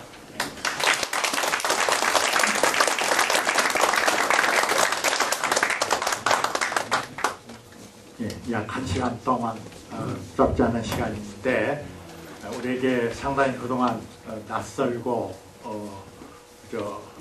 짐작으로만 있었던 이슬람이라고는 전 세계 약 17억의 같은 인류가 그 종교에 귀하고 있는 이슬람의 역사적 배경, 발생으로부터 또 전개 과정, 현황, 그리고 무엇보다도 이슬람의 신앙의 핵심이 뭔가 하는 것을 그 분야에서 최고의 교육을 받으신 우리 이만님께서 설명해 주셨습니다. 저는 저 자리에 앉아서 우리 이주아 이만님을 오늘 저는 처음 뵀는데요.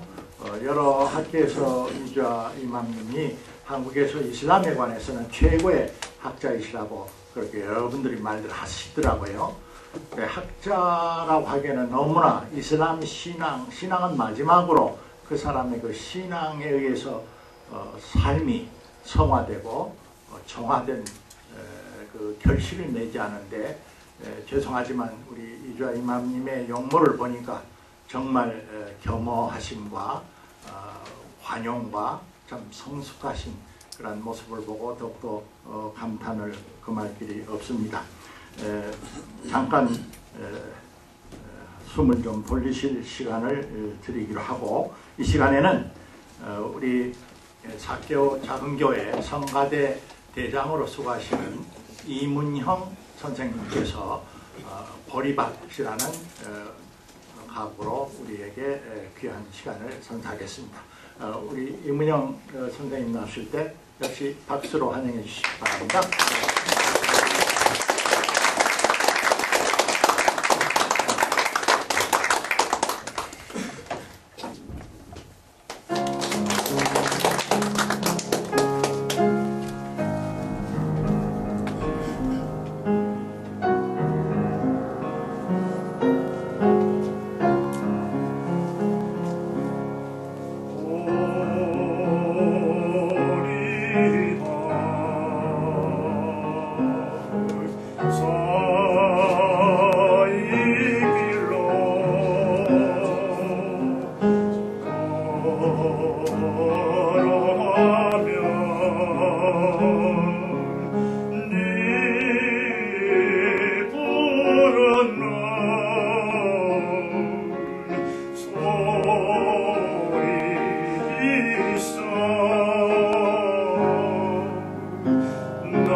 아마 한 5-6분 질문을 받을 수 있지 않을까, 우리 시간이 그러는데 시간이 허락된 대로 그렇게 받겠습니다. 이제 이주아 이마님을 다시 모시고 여러분의 질문을 받겠습니다. 네.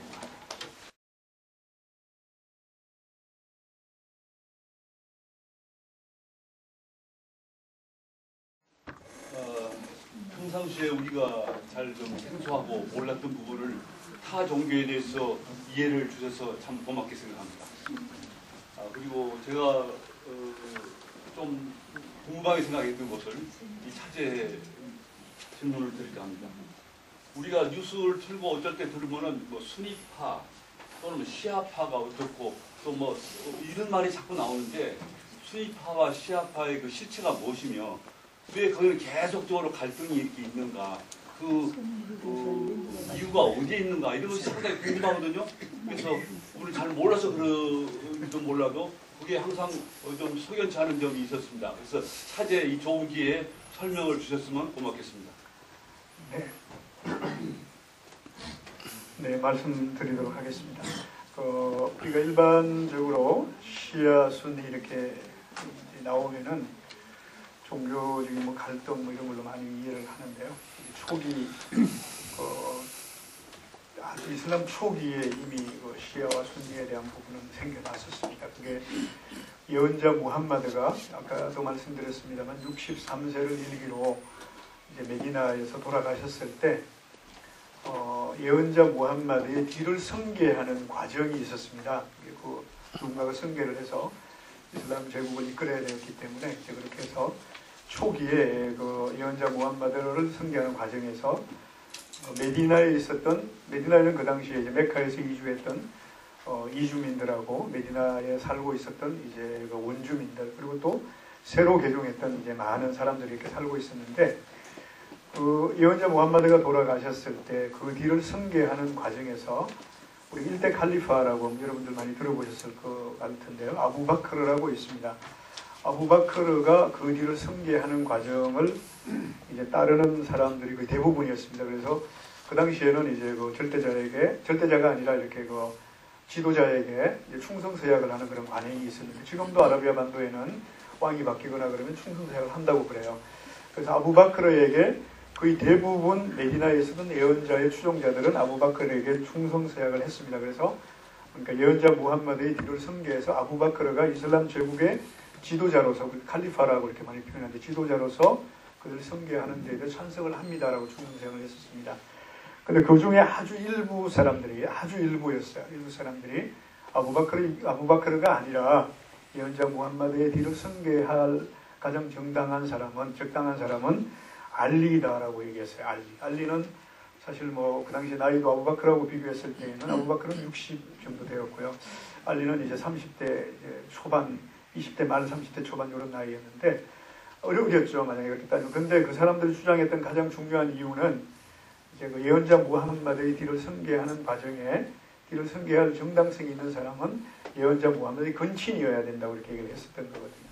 근데 사실 그 알리는 예언자 무함마드의 사촌 동생이면서 이제 또 지금도 이슬람법에서는 또 아라비아 반도에는 사촌과 결혼하는 풍습이 지금도 있습니다만, 예언자 무함마드의 딸과 결혼한 상태였어요. 그래서 사촌이면서 사위라는 거죠. 근데 우리가 이슬람법에서는 사촌이나 사위에게 뒤를 선계해줄 때, 다른 말로 하면은 유산 상속을 해줘야 될 법적인 근거는 아무것도 없습니다. 근데 이제 그 당시에 주장했던 사람들이 그러한 것이 있었기 때문에 이제 일단 전체에서 아주 극소수가 그런 모습을 보였고요. 그 전체의 그 대다수의 사람들이 99.9% 정도의 사람들이 아부바크르의 선계위를 인정했기 때문에 아부바크르는 일대 칼리파로 등극을 해서 이슬람 제국을 다시 이제 예언자 다음에 이끌어가는 그런 이제 그 상황이었고요. 근데 그 사람들은 충성서약을 안 했기 때문에 그 당시 이제 그 메디나에 남아 있을 수 없었던 거죠. 그래서 거기에서 메디나에서 지금 오늘날 이라크와 이란 이렇게 접경지역이 있는 거기에 카르발라라는 쪽으로 이주를 해서 갔어요. 그 이제 시아라는 말이 이제 그때부터 생겨나기 시작했는데, 그 카르발라로 이주를 해 가서 지금 여러분들이 여기서 이해하셔야 될 거는 초기의 시아의 모습은 정치적인 이견이었던 거죠. 그 뒤를 선계하는 게 정치적인 거였기 때문에. 근데 나중에 이제 그쪽으로 가서 카르발라 쪽으로 가서 거기에서 이제 수적으로 아주 극소수였지만 그 당시에 있었던 카르발라 쪽 페르시아 쪽이라고 이렇게 볼 수 있는 페르시아 쪽의 문화와 어떤 그 당시에 있었던 어떤 시대적인 배경과 융화되어서 이제 조금씩 성장을 해 가게 됩니다. 그렇게 해서 결국은 이후에 교리적인 이견을 가지게 되는 거죠. 그렇게 해서 지금 이란과 이라크 쪽에 지금 시아가 많이 분포되어 있고, 그럼에도 불구하고 실제적으로 우리가 순니 또는 뭐 시아 이렇게 얘기했을 때 많은 사람들이 50대 50 정도로 이렇게 생각을 하고 있는데, 그거는 아니고요. 지금 그 시아를 많이 이렇게 분포 비율로 이렇게 해서 많이 보는 사람들은 10%까지 보는 사람도 있어요. 그래서 뭐 순니가 90% 된가 이렇게 얘기하는데, 그러나 사실 이란이 정치적으로 묶어서 그렇게 많이 잡혀 있다고들 얘기를 많이 합니다. 실제 시아라고 얘기하는 그 사람들도 순니 무슬림들하고 이제 교리적인 거나 또는 예배 행태라든지 여러 가지 신앙적인 거에서 별로 차이가 없다라는 거죠. 그래서 정말 순니에서 봤을 때 시아라는 이름으로 이거는 이슬람이 아니다라고 할 수 있는 그러한 시아의 종파도 있습니다. 분파도. 이러한 것은 한 3, 4% 정도 이렇게 된다고들 많은 얘기를 합니다. 그래서 실제 우리가 이슬람 국가들에서 실제 시아와 순니는 이렇게 많은 갈등을 하지는 않습니다. 여러분들 사우디아라비아는 이슬람 종주국인데 사우디아라비아에도 시아가 16%나 돼요. 16%라는 건 상당히 많은 인구죠. 그럼에도 불구하고 그냥 뭐 있는 듯 없는 듯 같이 예배하고 이렇게 살아가고 있습니다. 이런 것들이 어떤 그 제3 세력에 의해서 이제 어떤 갈등이 주장되고 서로가 서로를 이렇게 또 갈등을 만들도록 하는 그러한 것들은 보일 수 있으나 실제 이슬람 세계에서 아버지가 시아고 아들이 순니인 경우도 많이 있습니다. 이렇게 한 가정에서 살아가고 있는 사람들을 많이 볼 수 있고요. 그리고 또 서로 결혼해서 이란이나 이라크 같은 데서 보면은 자연스럽게 이렇게 살아가는 것들도 많이 볼 수 있습니다. 실제적으로 이제 그러한 것들이 어떤 갈등이 어떤 뭐 계기가 되거나 이러한 것은 이슬람 국가들에서는 사실 실제적으로 많이 보이지 않는 행태라고 보시면 되겠습니다. 물론 교리적으로 약간의 차이가 있거나 이러한 것은 보여지는 부분들이 있지만 이렇게 숫자적으로 봤을 때 서로 이렇게 뭐 팽배하게 이렇게 서로 팽팽하게 세력 싸움을 하거나 이런 상황은 아닙니다. 될 수도 없고요. 네. 많은 평소의 궁금증이 다소 해결이 됐으리로 믿습니다. 다른 분들도 질문 있으면 자유하시기 바랍니다. 네, 오늘 말씀 잘 들었습니다. 제가 드릴 질문이 좀 대단히 광범위하게 느껴질지 몰라서 죄송스러운데요. 기회가 없기 때문에 여쭤보는 거로 생각하시고 이해해 주십시오. 기독교의 역사에서 보면 자연과학이나 인문학 같은 종교의 인간들의 이제 집단 지성들이 쌓아놓은 그런 학문적 세계가 종교와 상당히 충돌하는 과거가 많이 있었고요. 한때는 종교가 그 사람들을 탄압하기도 했었고 괴롭히기도 했었습니다. 그리고 결국에는 그런 것들이 종교를 성숙시키는 데 많이 도움이 됐다고 생각하는데요. 이슬람교가 20억이나 되는 상당히 17억이나 되는 상당히 큰 종교라는 걸 오늘 알게 됐고 이슬람교가 성장해 오는 과정에도 그런 경험들이 많이 있지 않을까라는 생각이 들어서 그런 것들이 있었는지 어떻게 대처가 잘 됐다고 생각하시는지 이런 점들이 좀 궁금합니다. 네, 사실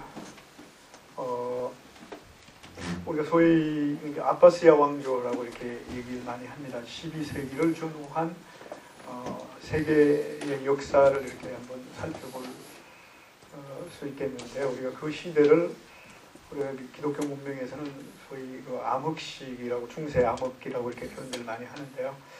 사실 이슬람 문명 또는 이슬람 문화에서는 그 시기가 황금기였다고 이렇게 표현들을 많이 하죠.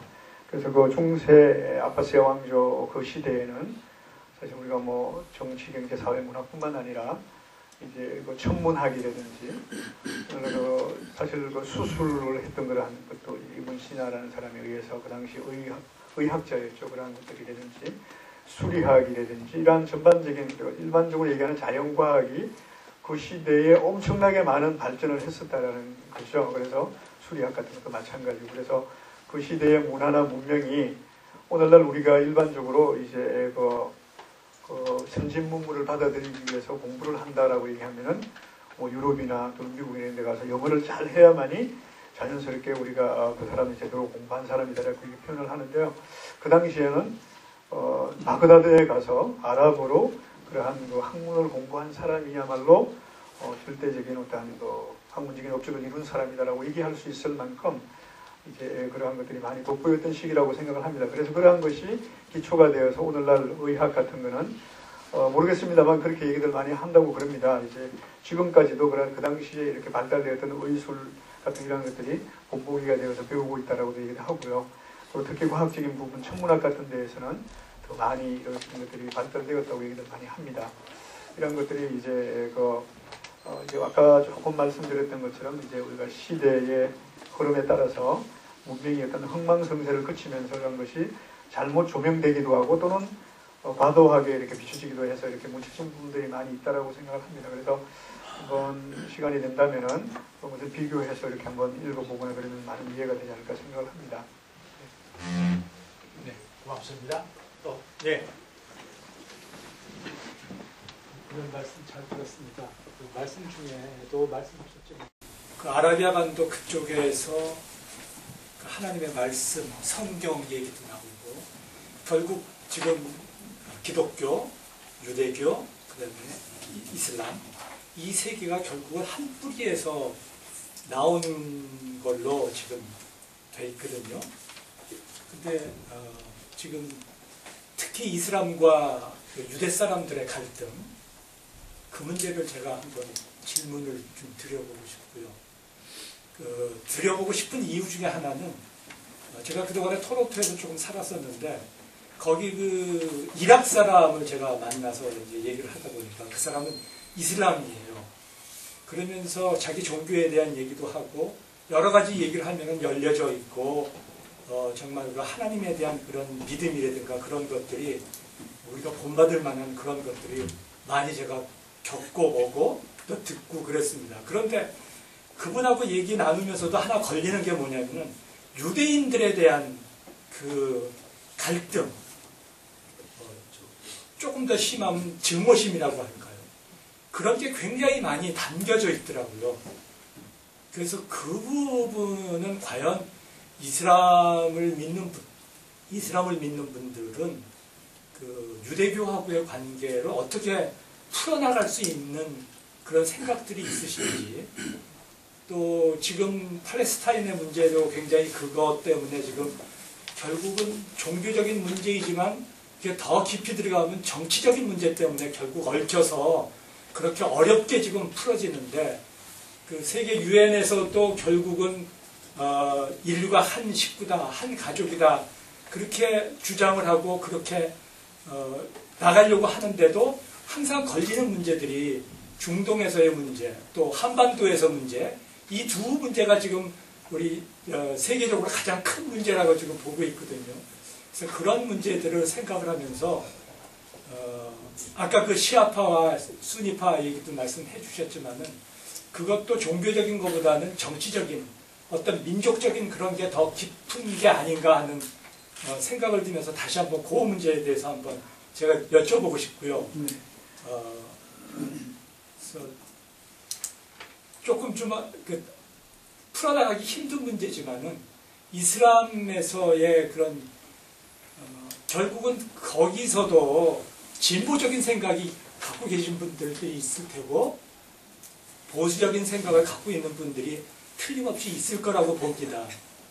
그래서 지금 아까 처음에 강의하시면서 이슬람은 테러의 종교라고 오해를 많이 하고 있는데 그 문제들이 어떤 그런 그 진보와 보수의 어떤 그런 역할들도 있는 건지 그런 것도 한번 좀 짚어서 말씀해 주시면 고맙겠습니다. 네, 고맙습니다. 사실 이제 우리가 모두에도 말씀드렸습니다만 종교, 특히 뭐 이슬람에 대해서 제가 좀 말씀드렸습니다. 하나님을 믿는 종교, 지구상에 있는 하나님을 믿는 종교라는 주제로 이제 얘기하자면은 이슬람 그리고 또 기독교 또 나아가서 유대교 어느 한 종교도 제외될 수 없는 이제 가장 어떤 자존심과 같은 이런 거라고 생각을 합니다. 그렇기 때문에 이 세 종교가 하나이면서 세 개라고도 생각할 수 있거든요. 왜냐하면 같은 하나님을 믿는 종교이기 때문에.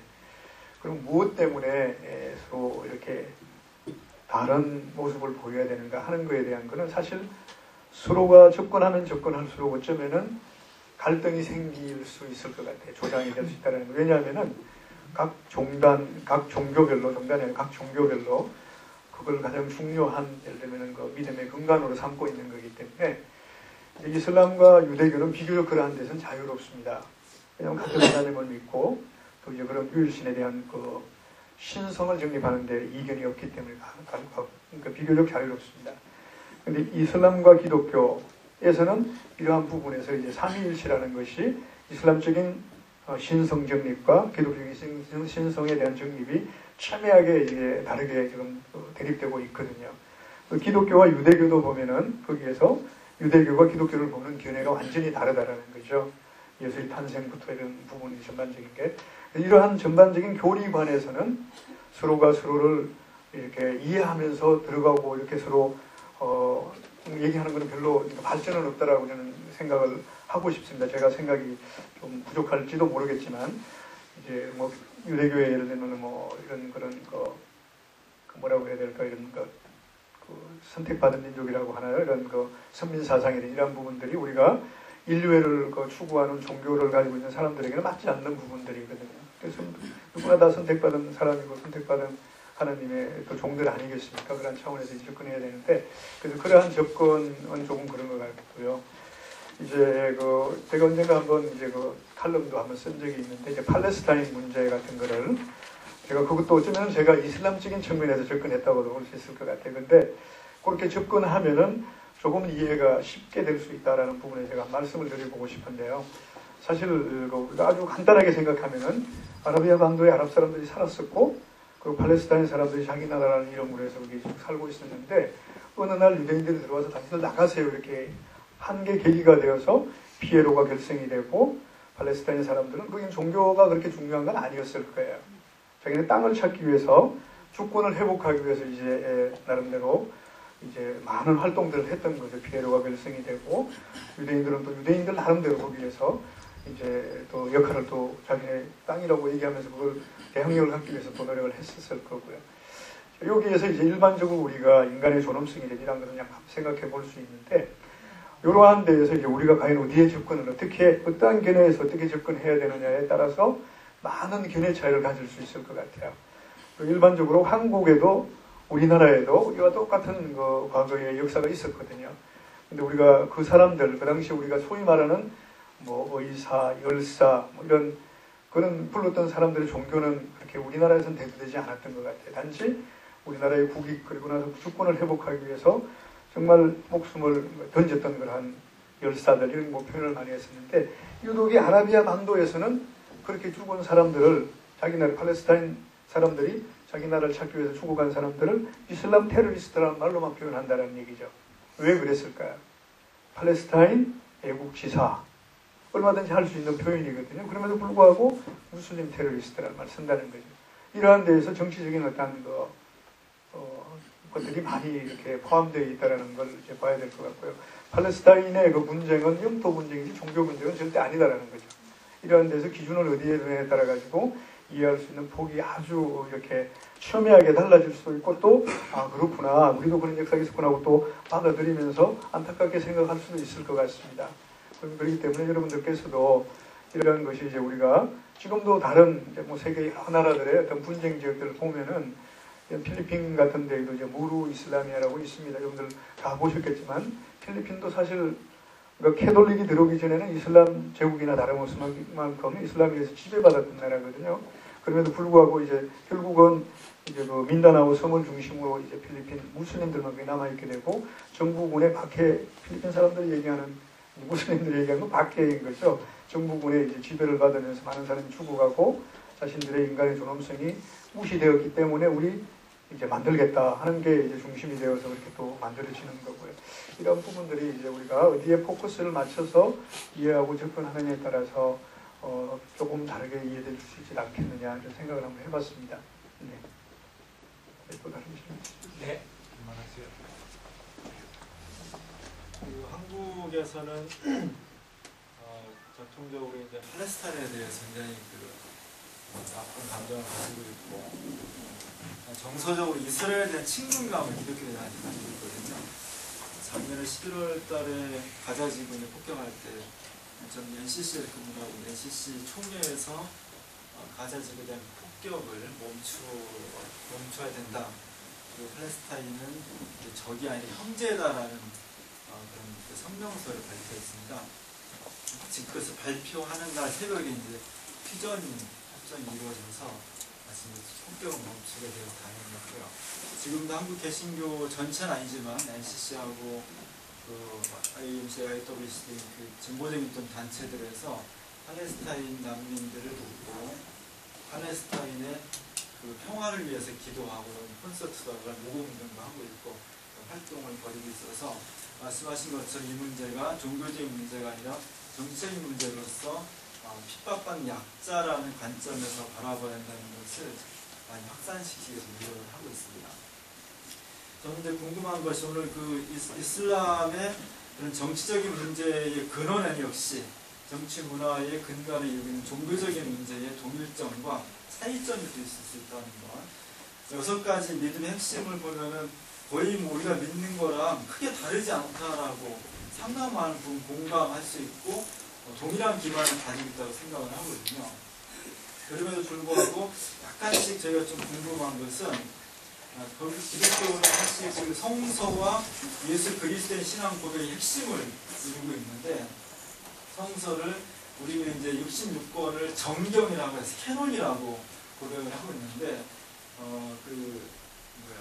이슬람에서는 그 구약, 신약, 꾸란 이런 것을 어느 정도 기준을 동일하게 두고 있는 건지 예언자도 마찬가지로 아브라함, 모세, 예수, 마호메 다 예언자를 인정을 한다는 건데 그것이 동일한 선생이 인정하고 있는 것인지 아니면 누가 최종 결정적인 권위를 갖는 것인지 그런 문제고 마지막으로는 최후의 심판에 대한 믿음이 저는 굉장히 중요하다고 생각하거든요. 현대 개신교의 위기 중에 하나는 오랫동안 간직하고 있던 종말론이 상당히 약화되고 있다는 것이 굉장히 위기의 하나의 원인이라고 생각하는데 이 이슬람교에서는 종말을 굉장히 강조하되 개인의 종말을 지금 강조하고 있고 역사와 우주에 대한 최후의 심판에 대해서는 얘기 안 하고 있는 것인지 아니면 어떤 자세를 가지고 있는 것인지 구원에 대한 조건이 그 사람이 어떻게 착하게 성경에 따라서 착하게 살았느냐 하는 행위에 의해서 기준을 갖는 것이라고 되어 있는데 아마 그런 것인지 몇 가지 궁금합니다. 네, 고맙습니다. 꾸란에는 이제 그 예언자 사도들에 대한 믿음은 똑같이 다 믿어야 되는 걸로 가르치고 있습니다. 그러니까 이전에 있었던 예언자나 그리고 또 마지막으로 계시를 받은 무함마드까지도 똑같은 예언자이자 사도로서 믿음을 가져야 된다는 건 이제 원칙은 변함이 없고요. 단지 아까 말씀하신 것 중에 이제 해답을 주셨는데 조금 차이를 둘 수 있다는 것은 우리가 사실 하나님의 말씀을 전달하는 과정에서 이제 첨삭이 이루어졌다라는 말을 이제 많이 표현을 합니다. 그래서 꾸란의 비중을 더 많이 두는 것은 우리가 원전을 지금 우리가 무함마드를 통해서 원전을 지금 우리가 접할 수 있고 원전을 직접 실천하고 따를 수 있는 계기를 주었기 때문에 그 부분에 대해서 꾸란의 비중이 더 이렇게 클 수밖에 없다는 걸 말씀을 드리고 싶습니다. 그러나 만약에 꾸란 이전에 있었던 계시서들이 그게 원전이라는 이름으로 우리에게 전달된다면 꾸란과 다르지 않게 반드시 믿어야 되는 것이 이슬람적인 가르침입니다. 그리고 이제 종말에 대한 것은 이제 최후 심판일이라고도 하는데 최후의 심판일은 이제 어떤 개개인에게도 적용이 되겠지만 전체에게도 적용이 되는 거죠. 이날은 우리가 누구에게 한정되어 있는 그러니까 어떤 종말론자들이나 이런 사람들에게 딱 한정해서 언제일 거다라고 표현하기는 이슬람에서는 그렇게 표현하지는 않습니다. 그러나 인류의 지금 동시대를 살고 있는 모든 사람들에게 종말은 반드시 올 것이고 지구의 종말이 왔을 때에는 하나님 심판대 앞에서 다 심판을 받게 된다는 것이 이슬람적인 가르침입니다. 그래서 현세에서의 삶이 우리 하나님의 가르침 속에 있었던 사람들은 구원을 받게 되고 그렇지 않은 경우에는 거기에 합당한 벌을 받게 된다는 것이 이슬람적인 가르침입니다. 네, 이제 한 두어 분 근데 남자들만 질문해서 안 되겠습니다. 여자분들 있으니까 다음 질문 드리겠습니다. 먼저 말씀하시고요. 네. 종교 간의 서로 그 신앙의 차이가 너무나 깊고 각 종교가 추구하고 있는 종교의 기초가 되고 있는 어떤 문화라든가 정치, 사회 같은 것이 너무나 조건이 틀려가지고 종교 간의 갈등이 좁혀지기보다는 더 악화되는 것이 아니냐 이런 걱정들을 많이 합니다. 오늘 말씀을 듣고 나서 보니까 20세기는 이데올로기의 시대였는데 20세기 전까지 예를 들면 여러 가지 파시즘으로 해서 유럽에서 전쟁이 일어나고 이때 후반에는 공산주의하고 자본주의가 크게 이제 심각한 대결을 해가지고 세계 핵폭탄에서 세계가 망한다는 얘기가 많이 나오고 있는데 이데올로기가 끝났거든요. 그래서 그러면은 21세기의 평화가 오느냐. 근데 가만히 생각하면 아마 2001년이었던 건데 21세기가 시작하자마자 9.11 테러가 나면서 미국에서 이 테러 공격의 원인을 갖다가 이제 이슬람 쪽에 이제 파격분자들 해가지고 이제 이라크에 대한 전쟁도 시작하고 이제 물론 그것이 종교가 아니라 다른 뭐 군사적이라든가 뭐 세계 평화라는 이름으로 한 전쟁이겠지만 그것 때문에 종교 간의 그 분쟁이 굉장히 격화됐기 때문에 21세기에는 이데올로기가 아니라 이제 종교가 큰 이제 세계 평화를 위협하지 않느냐. 그래서 그런 면에서 본다면 지금 유엔이 추구하고 있는 이러한 세계 종교 간의 평화를 굉장히 중요한 이슈임에도 불구하고 현실적으로는 이게 어렵다. 왜 어렵느냐?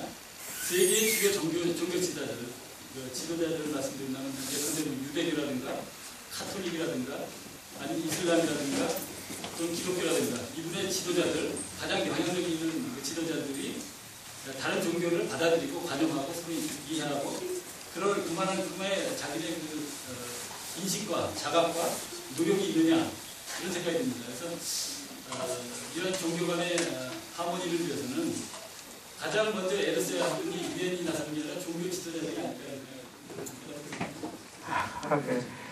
저희가 종교 간 대화라는 이름으로 이렇게 이제 나가서 대화하거나 가장 이슈가 되는 게 어찌 되는 부분이 이제 그 부분이거든요. 사실 우리가 교리적인 대화는 시작하면서부터 벌써 이제 갈등을 이제 야기할 수밖에 없습니다. 왜냐하면은 각 종교마다 자신들이 이제 주장하는 교리라든지 이런 것이 너무나 이제 정확하고 첨예하게 이렇게 있는 거기 때문에 그런 부분에 대해서 사실 실제적으로 얘기하는 것조차 대화를 위한 거라면은 어쩌면은 허용을 안 해야 되지 않겠느냐는 생각을 한번 해봅니다. 그렇기 때문에 우리 종교 간 대화라는 것은 우리가 이 인류가 이렇게 살아가고 있으면서 한국 사회를 예를 들어 설명을 드린다면은 한국 사회에서 우리가 살아가고 있으면서 여기에 우리가 공존할 수 있는 틀이 무엇인가를 한번 찾아보는 데 대화가 필요하다는 거죠. 그래서 나는 이슬람을 가지고 있고 상대방은 기독교를 가지고 있고 또 상대방은 불교를 가지고 있고 그렇지만 나 아닌 다른 종교, 다른 이념, 다른 사상을 가진 사람도 이 땅에 우리랑 같이 살 수 있다는 데에서 인정을 해야 된다는 겁니다. 그러니까 인정을 했을 때에는 대화가 가능한 거죠. 저 사람은 저 사람 종교가 있어. 그러나 저 사람도 사람이고 나도 사람이야. 같이 살아야 된다. 라는 데서 차원을 이제 맞추어 가면은 대화를 지속할 수 있을 것 같고요. 그리고 또 서로가 상생할 수 있는 방법도 찾을 수 있다고 생각을 합니다. 그러나 교리적으로 아까도 말씀을 드렸습니다만 교리적인 접근을 통해서 우리가 내 교리가 최고이고 상대방 교리는 잘못된 거야 라고 주장한다면은 이제 그거는 대화의 가치도 또 대화를 할 수 있는 계기도 마련하지 못한다고 생각합니다. 네. 네. 우리 여자분 질문 하셨어요? 같은 여성 입장에서 저희들이 보통 이슬람 여성 하면 떠오르는 게 히잡하고 차두르가 떠오르는데요. 물론 아까 말씀해 주신 대로 이슬람 교화하고 이슬람 종교하고 문화는 다르겠지만 분명 이슬람 종교에서는 여성의 그런 인권을 인정해주고 사회에서 굉장히 여성을 드높여 준 것 같은데 현실적으로 문화 자체에서는 히잡이라고 다 둘러쓰고 굉장히 여성을 억압하는 분위기였거든요. 그래서 현실적으로 이슬람 문화에서는 그런 히잡 그런 게 어떤 의미가 되고 또 현실적으로 그 여성들의 지위가 어떤지 좀 말씀 좀 해주세요. 꾸란의 가르침과 어쩌면은 이러한 것이 조금은 잘못 문화적인 부분으로 이런 것이 이제 왜곡되어서 보여지는 부분도 많이 있다라고 생각을 합니다. 사실 여성들이 이슬람에서 히잡을 쓰는 것은 교리의 한 부분입니다. 그러니까 우리가 문화의 한 부분이 아니라 그래서 이제 우리가 신앙을 지키기 위한 방법으로서 히잡을 쓰는 거고요. 그리고 또 물론 이러한 부분에 대해서 어떻게 접근하고 어디에 포커스가 맞춰져서 이해하느냐에 따라서 이해를 할 수 있는 부분도 있고 또 하지 못하는 부분도 많이 있으리라고 생각이 들어요. 예를 들면 이제 우리가 예배를 건행하기 위해서는 여성이 뭐 다른 남자가 있고 그런 걸 떠나서 예배를 건행하기 위해서는 여성이 노출할 수 있는 한계를 정해놨습니다. 그래서 그렇게 얼굴과 손 정도만 이렇게 예배를 건행할 때 노출할 수 있는 한계를 정해져 있어 그렇기 때문에 이러한 부분들이 많은 사람들은 어떠한 문화적인 걸로 이렇게 간주하고 이렇게 하는 부분인데 그거하고는 다르게 이제 교리의 한 부분으로 받아들여야 될 것 같고요.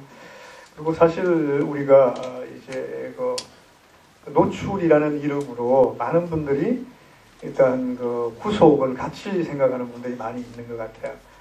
사실 그 울산에 있는 모 경찰서에서 이런 그 한번 이렇게 그 방범 차원에서 그 경찰서장이 바뀌면서 이렇게 써붙였다가 한번 혼난 적이 있다고 그럽니다. 그게 뭐냐면은 그 울산에 있는 그 경찰서에 관할하는 지역에 이제 성범죄가 많이 나기 때문에 이런 그 뭐라 그럴까 이렇게 경찰서장이 신중하게 생각해서 이렇게 써붙인 게 뭐냐면은 여성들에게 조금 일찍 귀가했으면 좋겠다. 또 좀 늦은 시간에 만약에 귀가할 일이 생기면은 뭐 가족들에게 전화해서 함께 할 수 있는 방법도 찾아봤으면 좋겠다. 또 더 나아가서 그리고 또 이제 너무 노출이 심한 옷을 안 입었으면 좋겠다라고 이렇게 막 집집마다 홍보도 하고 이렇게 했었는데 그와 동시에 여성단체 같은 데에서 뭐 인권 침해 주고 막 데모를 하고 이렇게 했다라는 얘기를 제가 그 기사를 통해서 본 적이 있습니다. 이제 이러한 것이 이제 우리가 우리 이슬람적인 측면에서 보면은 여기에 포커스를 맞춰주시면 될 거예요. 여기 남자분들도 많이 계시고 또 여성분들도 많이 계시는데 여기 자기의 아내, 딸 그리고 또 어떤 식구들이 예를 들면은 아마 100이면 100 남자분들이라면은 아마 반대하실 것 같아요. 예를 들면은 바깥에서 문 남성들의 그러니까 자기 딸이 예를 들면은 눈여겨거리가 되고 있다라고 본 데는 반대하지 않겠습니까? 모르겠어요. 자기 아내가 예를 들면 그런 상황이라면은. 이제 그러한 것은 이슬람적인 견해, 이슬람적인 교리관에서는 사전에 있을 수 있는 것들을 차단하는 데에서 이제 깨끗한 사회를 구현할 수 있다고 보는 게 이슬람적인 견해입니다. 그렇기 때문에 그러한 것은 이제 뭐 차별이라든지 그런 차원에서 받아들이는 것보다는 교리적인 부분에서 받아들이면 더 좋을 것 같고요. 그리고 인격적으로는 이슬람에서 남성과 여성이 전혀 차이가 없습니다. 똑같이 하나님 앞에서 우리가 차별받을 수는 없고요. 단지 구별을 할 수는 있어요. 왜냐하면은 남자는 남자로서 역할이 있고 여성은 여성으로서 역할이 있기 때문에 남자에게 출산하라고 할 수는 없잖아요. 그렇기 때문에 구별은 할 수 있다. 교리적으로. 그런 차원에서 받아들이면 좋을 것 같습니다. 네. 네, 감사합니다. 아주 중요한 질문을 하셨고 우리들 궁금했던 거지만 또 대답도 아주 중요했죠. 오늘 그 대답에 대한 상호 논쟁은 오늘 하는 자리가 아니에요. 그것은 문화 차이보다 도리어 이슬람의 교리적 근거에 뿌리를 두고 있다. 그것이 지금 이제 대답이니까 그에 대한 우리의 이제 해석과 비교 연구 판단은 또 다른 장에서도 각자의 몫이 되겠습니다. 질문을 주고 받으면 한정이 없겠지만 우리 약속이 3시면은 모두 행사를 마치도록 그렇게 되어 있습니다. 질문을 지금 5분 전이니까 마지막 하나만 제가 사회자로서 드리고 나머지 마무리하는 순서로 갖겠습니다. 제가 이제 질문 드리고 싶은 것은 이슬람은 점점점 이제 한국에 싫으나 좋으나 우리가 같이 이슬람의 이제 무슬림과 함께 얼굴을 맞대고 몸을 부딪히고 살아야 할 것이라고 생각합니다. 그런데 아까 이제 그 경전이 제일 중요한데 이슬람에서는 그 동양 종교 특히 이제 불교의 위대한 경전이나 유교의 위대한 경전에서도 표현이 다른 것뿐이지 중국에서는 하늘님은 상제라고 표현을 하고 뭐 천도교에서는 뭐 또 천주라고 표현을 하고 표현이 다른 것뿐이지 그들도 그런 어떤 신앙 세계가 있단 말입니다. 그래서 줄이면은 이슬람의 오늘 현재 이슬람의 그 신앙의 지도자들은 동아시아의 그 위대한 정신적 문화 유산인 경전, 특히 유교 경전이나 불교 경전을 어떻게 평가하시는가 간단하게만. 네, 꾸란 구절에 의하면은 이제 그 너희들에게는 너희들의 종교가 있고 우리에게는 우리의 종교가 있다라고 이렇게 명시가 되어 있습니다. 그 말은 이미 그 이전에 있었던 그러한 것들이 인정되어졌다라는 거죠. 그렇기 때문에 사실 우리가 뭐 일반적으로 얘기할 때 그 상호 공존 또 화해 협력 포용할 수 있는 가장 중요한 기틀을 이 구절에 의해서 만들어졌다라고 보는데 이런 것이 꾸란에 뒷받침이 되어 있기 때문에 말씀하신 것처럼 그분들께는 위대한 경전이고 또 위대한 교리로서 또 삶의 지표로서 삼고 있는 것이 될 수 있을 것 같고요. 또 무슬림들에게는 우리에게 주어진 꾸란이라는 그 계시서가 있기 때문에 그 계시서의 가르침에 의해서 공존할 수 있는 방법을 찾고 또 우리가 가는 길을 모색하는 게 옳지 않나 이렇게 생각합니다. 네, 고맙습니다. 네, 감사합니다. 다시 한번 우리 뜨거운 박수로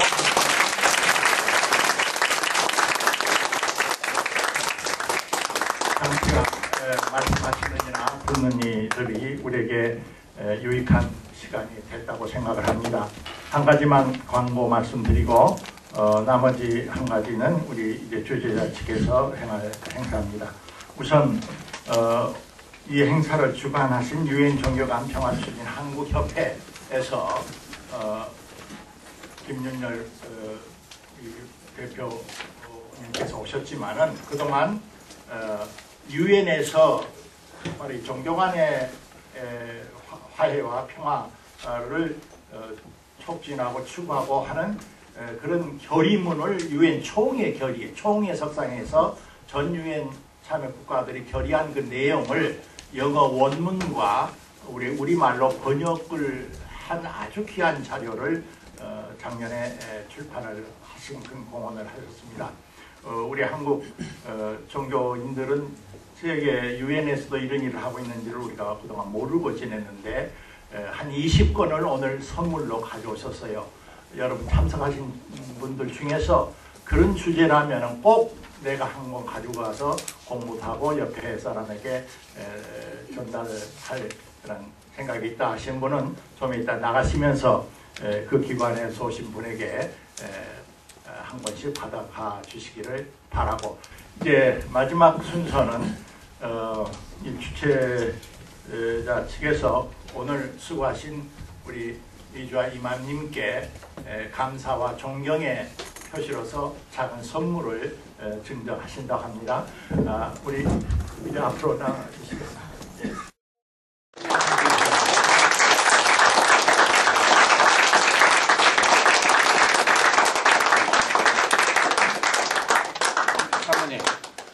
그러면 이상으로서 유엔이 권고하고 결의한 세계 종교관 화합주간 제3차 이사교 장교회에서의 모든 순서를 마칩니다. 참석해 주신 모든 분들에게 다시 한번 진지한 감사를 드립니다. 안녕히 가세요.